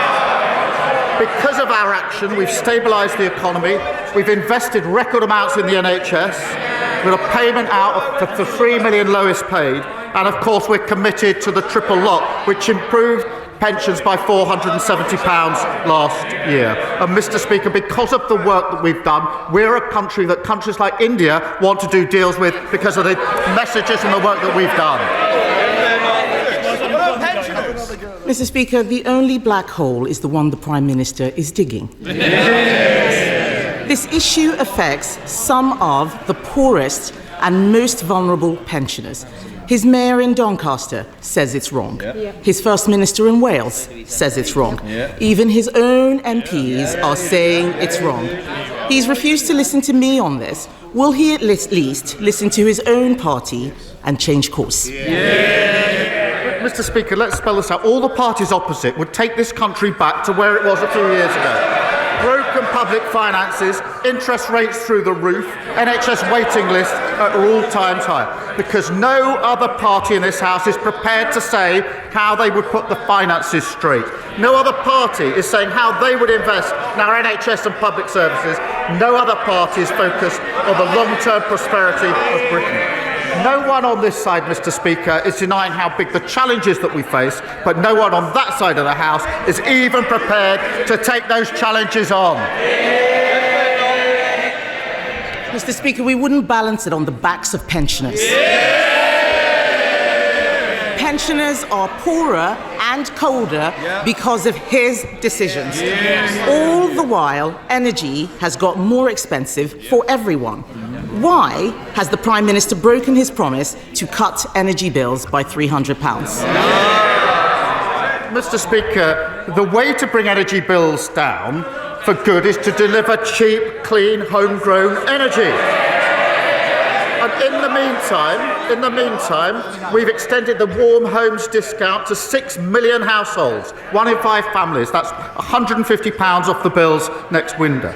But what won't bring energy bills down is the Leader of the Opposition's policy, leaving us hooked on fossil fuels at the mercy of dictators like Putin. I'll tell you what else won't bring bills down. It's them blocking every infrastructure that's needed in their own backyards. They balance the books, they crash the economy on the backs of millions of working people in this country. That's why they delivered the verdict they did at the last general election. Mr. Speaker, the Prime Minister talks about clean energy. We have the second highest amount of renewables on the grid in Europe, and yet we still have the highest energy bills. This is not about clean energy. The Prime Minister has broken another promise. He won't admit it, but isn't the truth that he can't cut energy bills because of his net zero policy? Energy bills on fossil fuel have fluctuated massively in the last 3 years because we're exposed to the international market.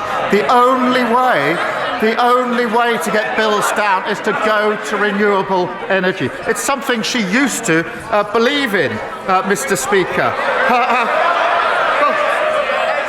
Mr. Speaker, I've got the Shadow Chancellor here, his previous words. Net zero, the shift must happen now as a matter of urgency. His words, it's no longer an environmental issue. Energy independence should be reviewed as part of our national security. He must have our lines, I think, Mr. Speaker. But what about the Leader of the Opposition herself? This is what she said. We believe that green trade and investment will be the future-proofing force that will help us create better tomorrow. And then she went on to say this, Mr. Speaker. It's long-term investment in nuclear and renewables that will reduce our dependencies on fossil fuels and keep down consumer costs. Now, she's got a reputation apparently for straight talking. She was right then, wasn't she? Mr. Speaker, this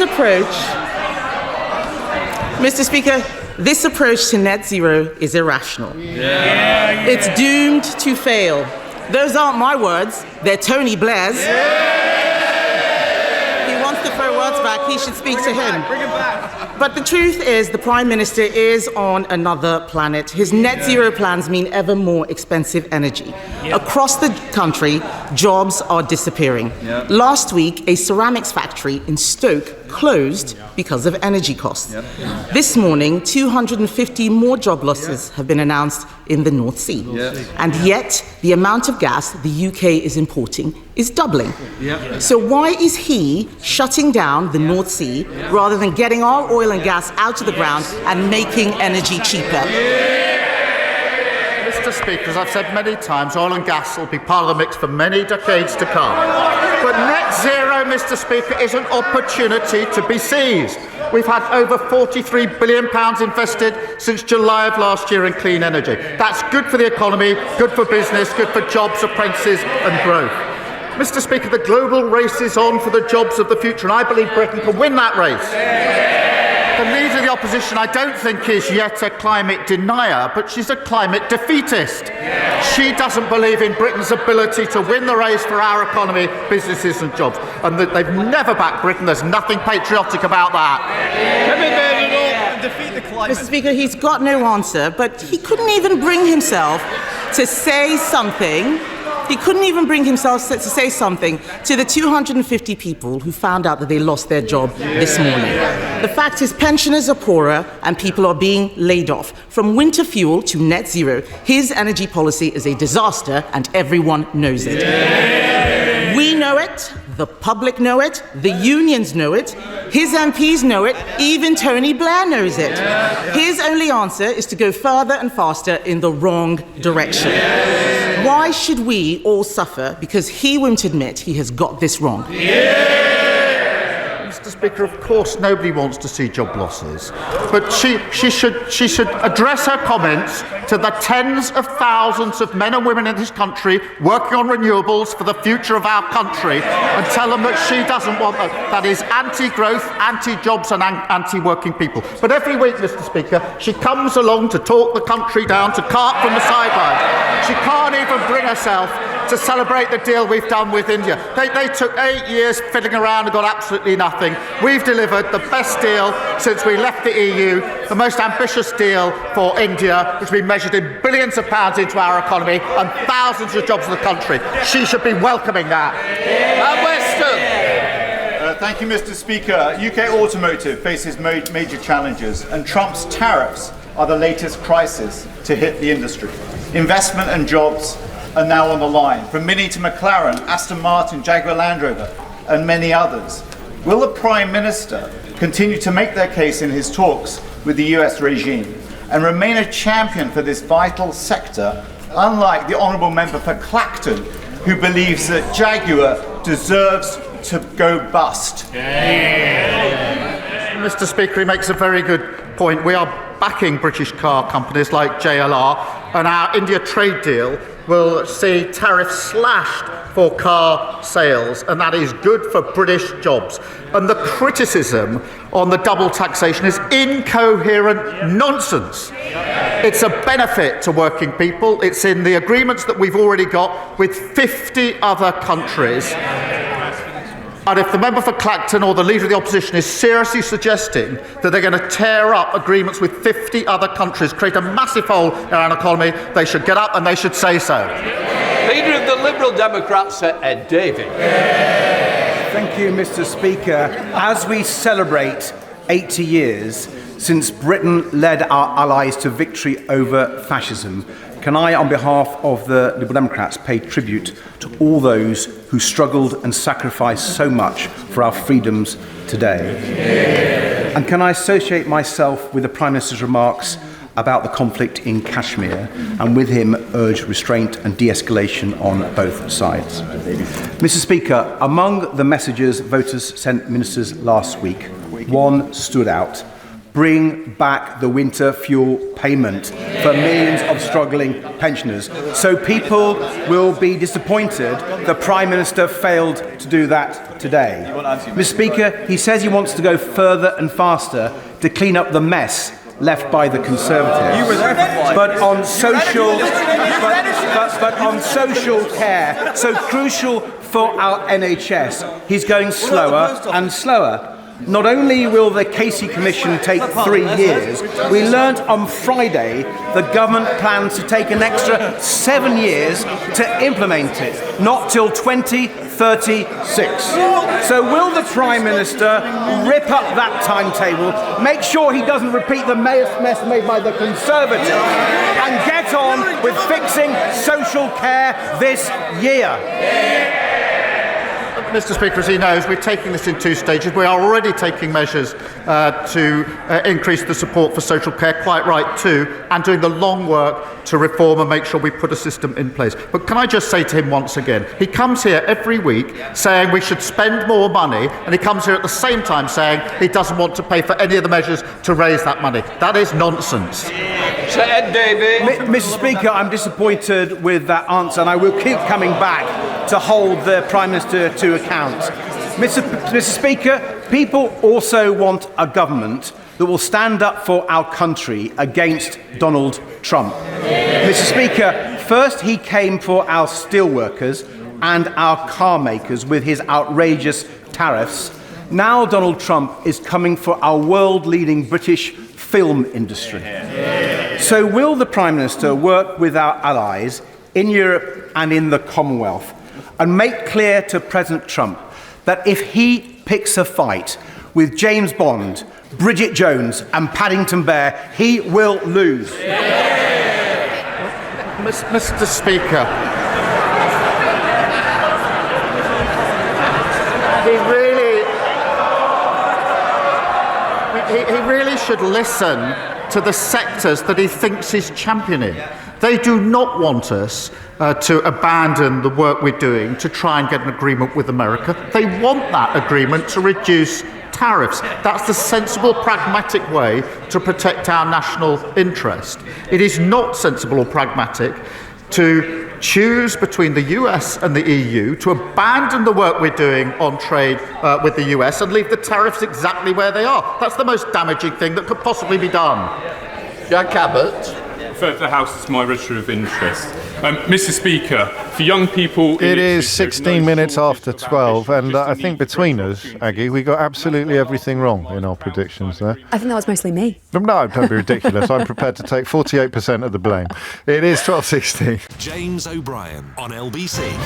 It is 18 minutes after 12. You are listening to James O'Brien on LBC. So, oddly, I mean, the trade deal with India, we suggested that Kemi Badenoch might try to make some political capital out of what is largely a misrepresentation of the facts. But in fact, it was Keir Starmer who sought to make political capital out of the obvious benefits, the obvious positives of this, up to and including, and it's hard to know who this actually appeals to, the point about it being the first or one of the only genuine benefits of Brexit, which it actually is. So that got us all a bit blindsided. It did indeed. I mean, I wonder whether potentially, I mean, someone from the Conservatives did say to me this morning they suspected Kemi Badenoch would go on that. I wonder whether the fact that Jonathan Reynolds, the Trade Secretary, the Business Secretary, has pushed back so firmly on it this morning actually made them change course and talk about winter fuel, which actually I thought was probably a better line of questioning to go down. Maybe it just needed one broadcaster in this country to actually explain the facts, and the Conservatives were listening and realised that all of the nonsense being spouted by Farage and co was precisely that. I don't know. I could think of someone that had actually taken the trouble to do that, but it did spike any guns. I think the facts would have worked in Keir Starmer's favour. And Badenoch is not Nigel Farage. She's not very good at turning lies into emotive provocation. So perhaps the decision was taken not to bother trying. He will. And actually, when somebody did ask about it, there was one backbencher who asked about it, and Keir Starmer quite quickly said it was incoherent nonsense. So, well, it just is. Anyway, back to winter fuel allowance, which he is now getting hit with from, as she effectively pointed out, from all sides, not just from the Tories, but also from the Lib Dems and from members of his own party as well. A big sense, I don't know if you're listening to this show, in the immediate aftermath of the elections last week, but a big sense from campaigners on the doorstep that the winter fuel allowance is a really big deal. Really big deal. And also, that's been accepted by ministers as well. And as you say, it's every party is going for him on this, but also it's every faction of his party seems to be going for Keir Starmer on this as well. And it seemed like there was a moment yesterday morning where it seemed like there could be some sort of U-turn, and yes, it would be politically embarrassing, but maybe that was the best thing. And then at the lobby briefing, which is about midday, they said there won't be a change. There will be no change to this policy at all. Didn't seem to leave themselves much room, but it's not going away. And, Keir Starmer, as Kemi Badenoch, I think, quite effectively used in her 6 questions there, used some of the comments that have been made by Labour MPs already. And, you've had 45 Labour MPs putting out a statement.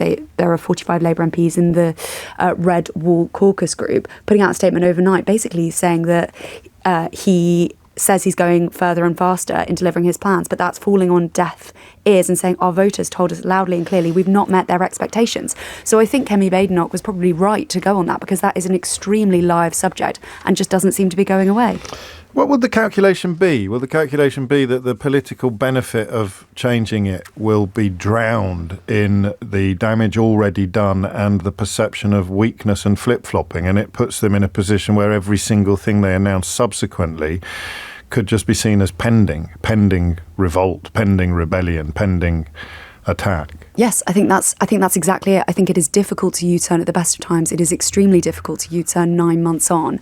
And also when there was some question marks over whether there could be some sort of U-turn yesterday, there seemed to be an uptick in Labour MPs putting out publicly what they thought this Labour government should do. For example, digital ID cards, for example, scrapping those fiscal rules, for example, introducing a wealth tax. And as soon as I think you show you're listening and capitulate to political pressure, there are question marks over whether you're going to capitulate to pressure on everything. And there are going to be votes in the House of Commons soon on the changes to welfare. There's lots of talk about MPs wobbling on that, whether they're going to rebel, and then you've got question marks over that. So I think it is difficult politically if you U-turn at all, and as I say, especially 9 months after the fact.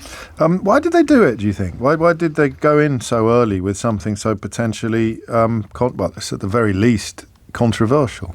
I think they wanted to do something before summer recess. It was just before. I think they wanted to make a big point about that £22 billion black hole. They wanted to show that they were going to make, using their language here, but make tough decisions. They'd opened the books, and this is what they had to do. And also, it has been suggested to me by some Labour MPs, and indeed by people who used to work in the Treasury, that this is something that lots of people in the Treasury, those civil servants, have been keen to do. And Rachel Reeves had just got into the Treasury. It was all very new, and potentially it was something the civil service side suggested and said, this is a really easy win. And there are arguments for it. They are not being made at the moment, but there are arguments about the fact that it makes sense to means test winter fuel allowance. But it's sort of the same, and this came up again, about net zero in PMQs. It seemed like there was a bit of a consensus for net zero a few years ago, and now there are lots of political parties questioning net zero, but no one is particularly making the argument for it. And I think that is the reason Kemi Badenoch is trying to make political hay on it and, using Tony Blair's language. But Keir Starmer, even then, wasn't quite making the case for net zero, was just talking about those £300 that will be saved at some stage. Kemi Badenoch saying that's not true. The manifesto did say by 2030. The central point about no longer being reliant upon fossil fuels being one of Vladimir Putin's worst nightmares could probably have been driven home better as well, because it's extraordinary how many of the loudest critics of net zero are ardent admirers of Vladimir Putin, or at least not proper critics. The tension between Starmer and Ed Miliband is probably pertinent here, because it's not about the destination, the disagreement. It's about how you get there, I think. I think that's probably true, and how you get there when people are feeling the pinch and they say they're going to get to £300 cheaper off bills, but that isn't happening yet. In fact, bills are going up. So I think it is going to be difficult to keep making that argument, especially when you have people like Tony Blair making these comments, and especially when you have the opposition parties making the case against it. £470 increase in their pension. He made that point, didn't he? And possibly needs to make it to his own so-called Red Wall MPs as much as he needs to make it in the in the House of Commons, because that's something that, I mean, theoretically, this is a point that Nick makes, you could have been making on the doorsteps. Tell these MPs to stop whinging, go and knock on doors and get them to explain the facts. They went in early so that pensioners would have time to plan. I don't know. I mean, it's always a politically difficult thing, isn't it, to take money away from people perceived as deserving it, and easy to take money away from people perceived as not deserving it. Every pensioner household in Scotland, I'm conscious of how much of our PMQs coverage, especially since the SNP ceased to be the third party in the Commons, can be skewed towards London. Every pensioner household in Scotland will, of course, receive a winter fuel payment this year. Anyone in receipt of qualifying benefits like pension credit will get £200 or £300. Everybody else will get £100. So in a sense, that's means tested as well. But nothing like, of course, what is happening down in England. The net zero stuff is a little bit confusing to me, Aggie. I kind of don't feel the emotion that many other people seem to feel. It's clearly perceived as being an incredibly live and important political issue, and yet it's not a subject that is ever brought up in my life in conversation. That's interesting. I wonder whether the phrase net zero is problematic in a way. I think potentially people don't feel a huge amount of emotion towards net zero as two words. I thought it was really interesting listening to Zach Polansky, who is currently the deputy leader of the Green Party trying at the to become weekend. The leader, I think. Indeed, trying to become the leader, saying we've lost the argument on net zero, or I think he said we're losing the argument on net zero. And I think there is a feeling, potentially you've put the nail on the head there, without that emotion behind it. And do you feel emotion if you hear about climate change rather than net zero? Yes. So maybe it's the language around it and people not really sure exactly what net zero means and what that will actually mean in practice. And at the moment, it's just something that is people feel it's resulting in job losses and bills going up, which isn't necessarily true. But I think that's the same argument that I was coming to a little earlier about the fact that people aren't necessarily making the argument for net zero, but you have lots of people making the argument against net zero. And I mean, I don't know if you saw Kyoto, when the RSC did the play Kyoto about the Kyoto Agreement, an absolutely breathtaking account of the depth and width of opposition to any form of curtailing the tyranny of fossil fuel companies, the big oil companies, the corruption, right up to UN meetings, absolutely extraordinary. The money poured into the pockets of people who exist exclusively to lobby against turning off these cash taps for the companies and the oligarchs that pollute the planet in pursuit of wealth. It's a miracle things have got as far as they have on the other side with those forces weighed against them. But there is a sense that they're coming back. Ant writes, 90% of pensioners don't need the winter fuel allowance, and a large proportion don't even want it. That's not the point, is it? And Ant might even be right, but there's a difference between statistical fact and political momentum, and the momentum here is very, very much against the Prime Minister. It's very much against the Prime Minister. I think also at the moment we're seeing huge amounts of, well, I suppose we always see it, but huge amounts of emotion behind things, and people on the doorstep, politicians were feeling that real emotion behind people basically angry about this. And I think I've spoken to a lot of politicians who've said that when people bring it up, it's not necessarily that they say, I can't afford this. Yeah. They say, Margaret, who lives a few doors down, she can't afford it and she's really proud and you are putting her in an impossible situation. And so I think that is part of the problem. I just wonder, coming back to your earlier point about why they did it in the first place, I think they also felt that this was the time when they just landed a huge majority to make difficult decisions. And if you make difficult decisions then you can make less difficult decisions later down the line and people will have forgotten it. And I don't think they ever could have seen this coming, that 9 months on it would be blamed by a number of people for losing all of those council seats and losing a by-election. It could still be blamed next May when there's another round of local elections. Will it still be in place when we finally get around to a general election? I'd say it was more likely than anyone would have thought 9 months ago. I think I suspect it probably will, partly because I think if they you turned on it now, I just honestly don't know whether it would make that much political difference. I think there's momentum behind the backlash, and the backlash at the moment is being pinned on that. But if it wasn't that, I think it might be something else. Aggie Chambre, LBC's political correspondent. Thank you very much indeed. You're listening to James O'Brien on LBC. The time is 12:30. I've got two guests for you, as has become tradition on Wednesday afternoons after PMQs. Going to speak to one of the very few Delhi-based British entrepreneurs about both what the new trade deal might mean and also the escalation, the ramping up of tensions. Well, that's James O'Brien on LBC. It's 12:34. You're listening to James O'Brien on LBC. Harry Shukman is a journalist and latterly working for Hope Not Hate and infiltrating far-right groups. In fact, he spent pretty much a whole year undercover in the British far-right. And he joins me now because you have told the story in a new book, Harry, Year of the Rat. I'm so stupid. It took me 5 minutes to work out why you'd call it, why it was called Year of the Rat. Sorry. My friend Johnny said, make sure you ask him about the time that he thought he'd been busted when the big bloke got into the car with him. So that's my first question. That would be when Andy Frayne, nicknamed Nightmare, a former football hooligan with the Chelsea Headhunters and Combat 18 terrorist, got into the passenger seat of my car. Obviously very worried about what might happen. It turned out he just wanted a lift to the pub, and he spoke about the curry he'd had the night before. But one of the different occasions at which I found myself hanging out with people who had a very violent past. You reveal quite a lot about the tricks of the trade, don't you? Cameras, wires, holes in clothing. Could you have made it easier for people to spot future Harry Shukman? I did think worried about it. Yeah, I did think about this quite a lot. The equipment that we used, is available in every high street spy store, and journalists in the past have been quite open about what a kind of equipment they use, how it works.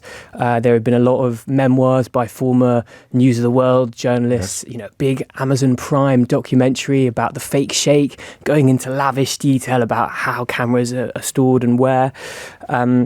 And ultimately, the far right is becoming increasingly sophisticated. I met people, one of the occasions I was nearly rumbled, people who knew about what kind of camera I was wearing at the time, not knowing I was wearing one, and where to look for it.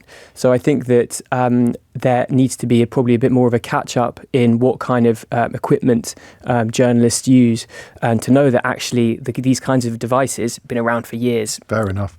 9 different groups. You how did you pick them? So we started with a group called the Basket Weavers, a organisation trying to build community among young racist men.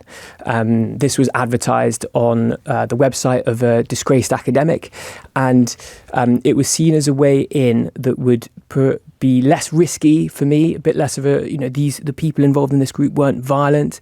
The things they believed in might have been, but they certainly weren't going out doing anything violent, and it went from there.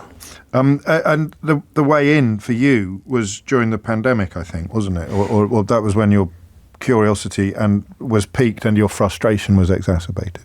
Yeah, certainly at the time, the pandemic was much more on people's minds than it is now. And you were seeing people team up in ways that would have previously been considered unthinkable. Anti-vaccine activists and far-right extremists working together. And that was what really interested me in the far-right scene as it was growing at the time. So, I guess this is true of an awful lot of work done by people like you. How do you ensure it gets in front of people who would actually benefit from seeing it? So I find it incredibly engaging. I find your courage extraordinary. I find some of the dangers that you exposed yourself to unbelievable. And I completely share your views of racism and your fascination with how these tentacles spread. But how do you reach people who are likely to be helped by your work as opposed to simply fascinated? Yeah, that's a good question. And I'm trying to be open about the fact that what I did was maybe a little bit grubby, hence the title Year of the Rat. You know, I don't want to give anyone the impression that I'm sitting on some big moral high horse. You know, I undercover journalism can be a little bit mucky sometimes. And I just wanted to be open to show that the people who are featured in this book, rank and file members of far-right organisations, you know, they are human beings. I did find myself in conversations with them that weren't entirely about extremist views. You know, the leaders of far-right groups are one thing. You know, I encountered, I think, a lot of grifters, a lot of people who are very cynically motivated, looking to exploit their members. But a lot of the people I met, you know, they came to these organisations for perhaps human or reasons that we should empathise with instead of really hate. I think we have to offer slightly more hopeful reasons for people to not choose to join activism like this. I took a call just before 12 noon from a lad in Manchester called Ben who was talking about his brother, and he was describing an online rabbit hole down which his brother had gone, and it suddenly occurred to me, and I said to him that he was speaking with a lot of love. He was speaking with a sense of loss, and even sometimes almost felt that his brother was getting something positive out of simply being part of something. And there were times, I think, while you were undercover, that you were slightly surprised by some of the emotions that you felt. Yeah, absolutely. Not just guilt at meeting people who I knew that I would ultimately have to say, look, I'm not who you think I am. My name's not Chris. Yeah. I'm actually a journalist. But also, I think I encountered a lot of people, young men in particular, who were very lonely, who were joining groups to look for community, to look for, you know, the life had not panned out the way that they had hoped it to be. The relationships they had expected, the friendships they had expected from adult life, you know, hadn't materialised for them. And that's where I think that we should have a lot of empathy for the people who find themselves in groups like this, while being very aware and alert to the politics that they espouse. And it's not immediately obvious what that politics is when people are in the foothills of these organisations. The leaders are sometimes quite opaque, I think. Absolutely. The leader of a group called Britain First is a man called Paul Golding, habitué of His Majesty's prison system. And he has... he keeps a lot from his members, you know, even people who are paid up activists within his organisation. You know, he might not tell them quite how extreme his views really are. It was only after spending best part of a year with him that I learned exactly, you know, what he really thinks. And I think that that's why Undercover reporting on the far right is justified, because these people are putting on a mask, and that's even what one prominent eugenicist who works in Westminster told me. He said everyone puts on the mask. That's how it works, and I think it makes sense to try and, you know, turn those tactics back on them. Eugenics are enjoying something of a comeback at the moment, aren't they?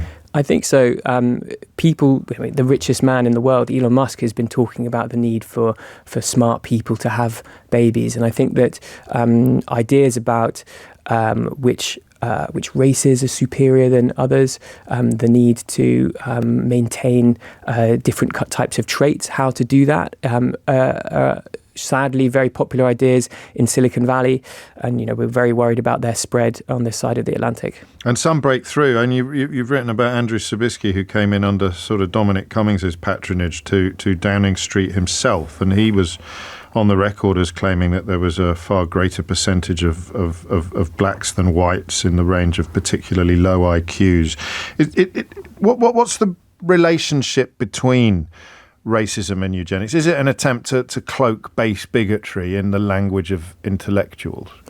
That's what we found, that certainly in the wider world of race science, or science that aims to advance racist opinions, is that typically it's jargonistic language that is aimed to justify a very old form of prejudice, using the trappings of academia to try and get people to believe that races are different from one another, that there are some that are inferior to each other, to try and justify ultimately segregation. And I mean, there's a sort of pyramid in place as well, isn't there? Not all 9 of the organisations that you speak to are in any way linked or anything like that, but there is a kind of puppet master, a latter-day version of the Pioneer Fund that you really get to the heart of. Yes, there's this group called the Pioneer Fund, and it was set up in the 1930s in the States, and it's one of its first acts was to try and help Nazi Germany broadcast its propaganda in the US. It became one of the biggest sources of funding for race science, not just in the US, but it also gave a lot of money in this country, and it exists in a new form under this group called the Human Diversity Foundation. And this is one of the big findings of the work that I did at Hope Not Hate. And it shows that there is a very well-funded, well-connected effort to try and spread race science into the mainstream, to policymakers, to billionaire elites who can try and make these ideas more popular. One of the things I took from your work, and it took me by surprise, was a better understanding of the extraordinary amount of effort that is put into trying to portray places like my hometown of London, hometown since I was 19, as bad, as unhappy places, with all the talk of no-go zones and all of the abuse directed at Sadiq Khan for the perceived crime of being too integrated or being a Muslim. And of course, what I understood was that they can't bear the idea that people can actually live peacefully and happily together. It's a key part of the ideology of some of the people you encounter, if not all. In fact, I'll quote one of them, Jared Taylor, on a podcast saying there is no possibility of blacks and whites living peacefully together. So I never fully understood why they had such a problem with the places that proved they were wrong. But of course, it's self-evident. Yeah, and I think you're really right to pull up that topic. I think it's becoming increasingly popular in the British mainstream. I mean, the idea that there are some types of people in this country who, no matter how many generations ago their ancestors arrived, they'll never be considered fully British. And unfortunately, I think you can see that idea spreading right now among the Reform Party. Their election manifesto, still on their website, calls for the withdrawal of citizenship from British citizens if they're of foreign descent, if they commit crimes. It doesn't specify what type of crimes, but I think it advances this idea that there will always be some people who, third, fourth, fifth generation Brits can never be considered part of this country. And, that to me speaks about the creation of a real two-tier justice system that Reform wants to, alleges Keir Starmer is always trying to create. So I think that's, it's an abolition of equality before the law, as you said, isn't it? I'm pretty simply put, and part of a usually much broader project. Why you, Harry? Why did you take this upon yourself to do? I'd become very interested in and concerned about the rise of the far right. I'd been experimenting with undercover reporting some years before, and I thought that I had been able to make connections. I'm male, I'm white, I can fit into these groups, and I wanted to see exactly what I could find out. Were you the least surprised person in the country when the racist riots broke out in various towns last summer? I was so sad, so dispirited. I had this awful sinking feeling because when the rioters set upon the Holiday Inn Express in Tamworth, I had been with Britain First the previous year, handing out leaflets for their by-election candidate, saying shut down the Tamworth Migrant Hotel. The type of violence that we saw in last summer didn't take place in a vacuum. No. There was a reason why people thought after the horrific stabbing of 3 young girls in Southport that it would be the right thing to do to go and smash up, set fire to, try and murder asylum seekers and migrants in 100 miles away in a hotel. I've seen how these kind of ideas spread, and I think that we have to be really aware of it and what to do about it. What do you do next? You can't go undercover again, can you? No, I don't want to. We're keeping a very close eye on on the far right in this country, which is unfortunately growing. Yes. I think we have to do everything we can to try and unmask it. It is 12:48. Harry Shukman's new book, Year of the Rat, Undercover in the British Far Right. We've covered some of it, but we've barely touched the sides. There's so much in there, including the moment that when The Guardian did an excerpt, they chose to open with the moment a bloke leaned across a sticky pub table, pointed a big finger at you and said, "You better not turn out to be an infiltrator for hope, not hate." And you can find out what happens next by buying the book, Year of the Rat, Undercover in the British Far Right by Harry Shukman. It is 12:48. James O'Brien on LBC. It is 12:51. You are listening to James O'Brien on LBC. It's such is my want that I thought we'd examine the British-India trade deal from the other end of the telescope. Jasper Reid is the founder and CEO of IMM, which makes him one of a surprisingly small number of British entrepreneurs based in India. Such is his success out there. He was awarded the British Empire Medal in 2021 for services to UK-India relations, and his company runs an empire of restaurants. Jasper, thank you for your time. How has this news been both released and greeted back in India?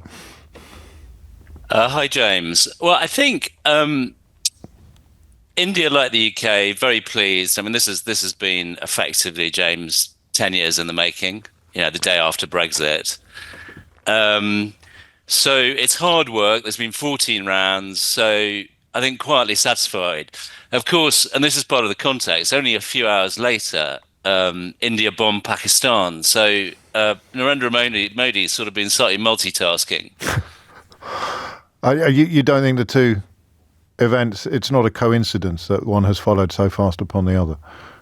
No, but it does tell you something about the context of the trade agreement. I mean, it's another hop, James, on a lily pad across a big river, the Brahmaputra of trade, and it's nothing in comparison with India-Pakistan relations. So I think they're entirely separate issues.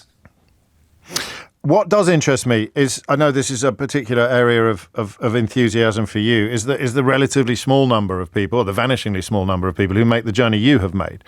A journey that is rendered considerably easier by this trade deal, and yet the prospect of large numbers of workers or graduates making their way from the UK to India is, I mean, research scientists, I suppose, and business people as much as anybody else, is not something that is going to get talked up much over here. It's something that you, I think, feel quite strongly about.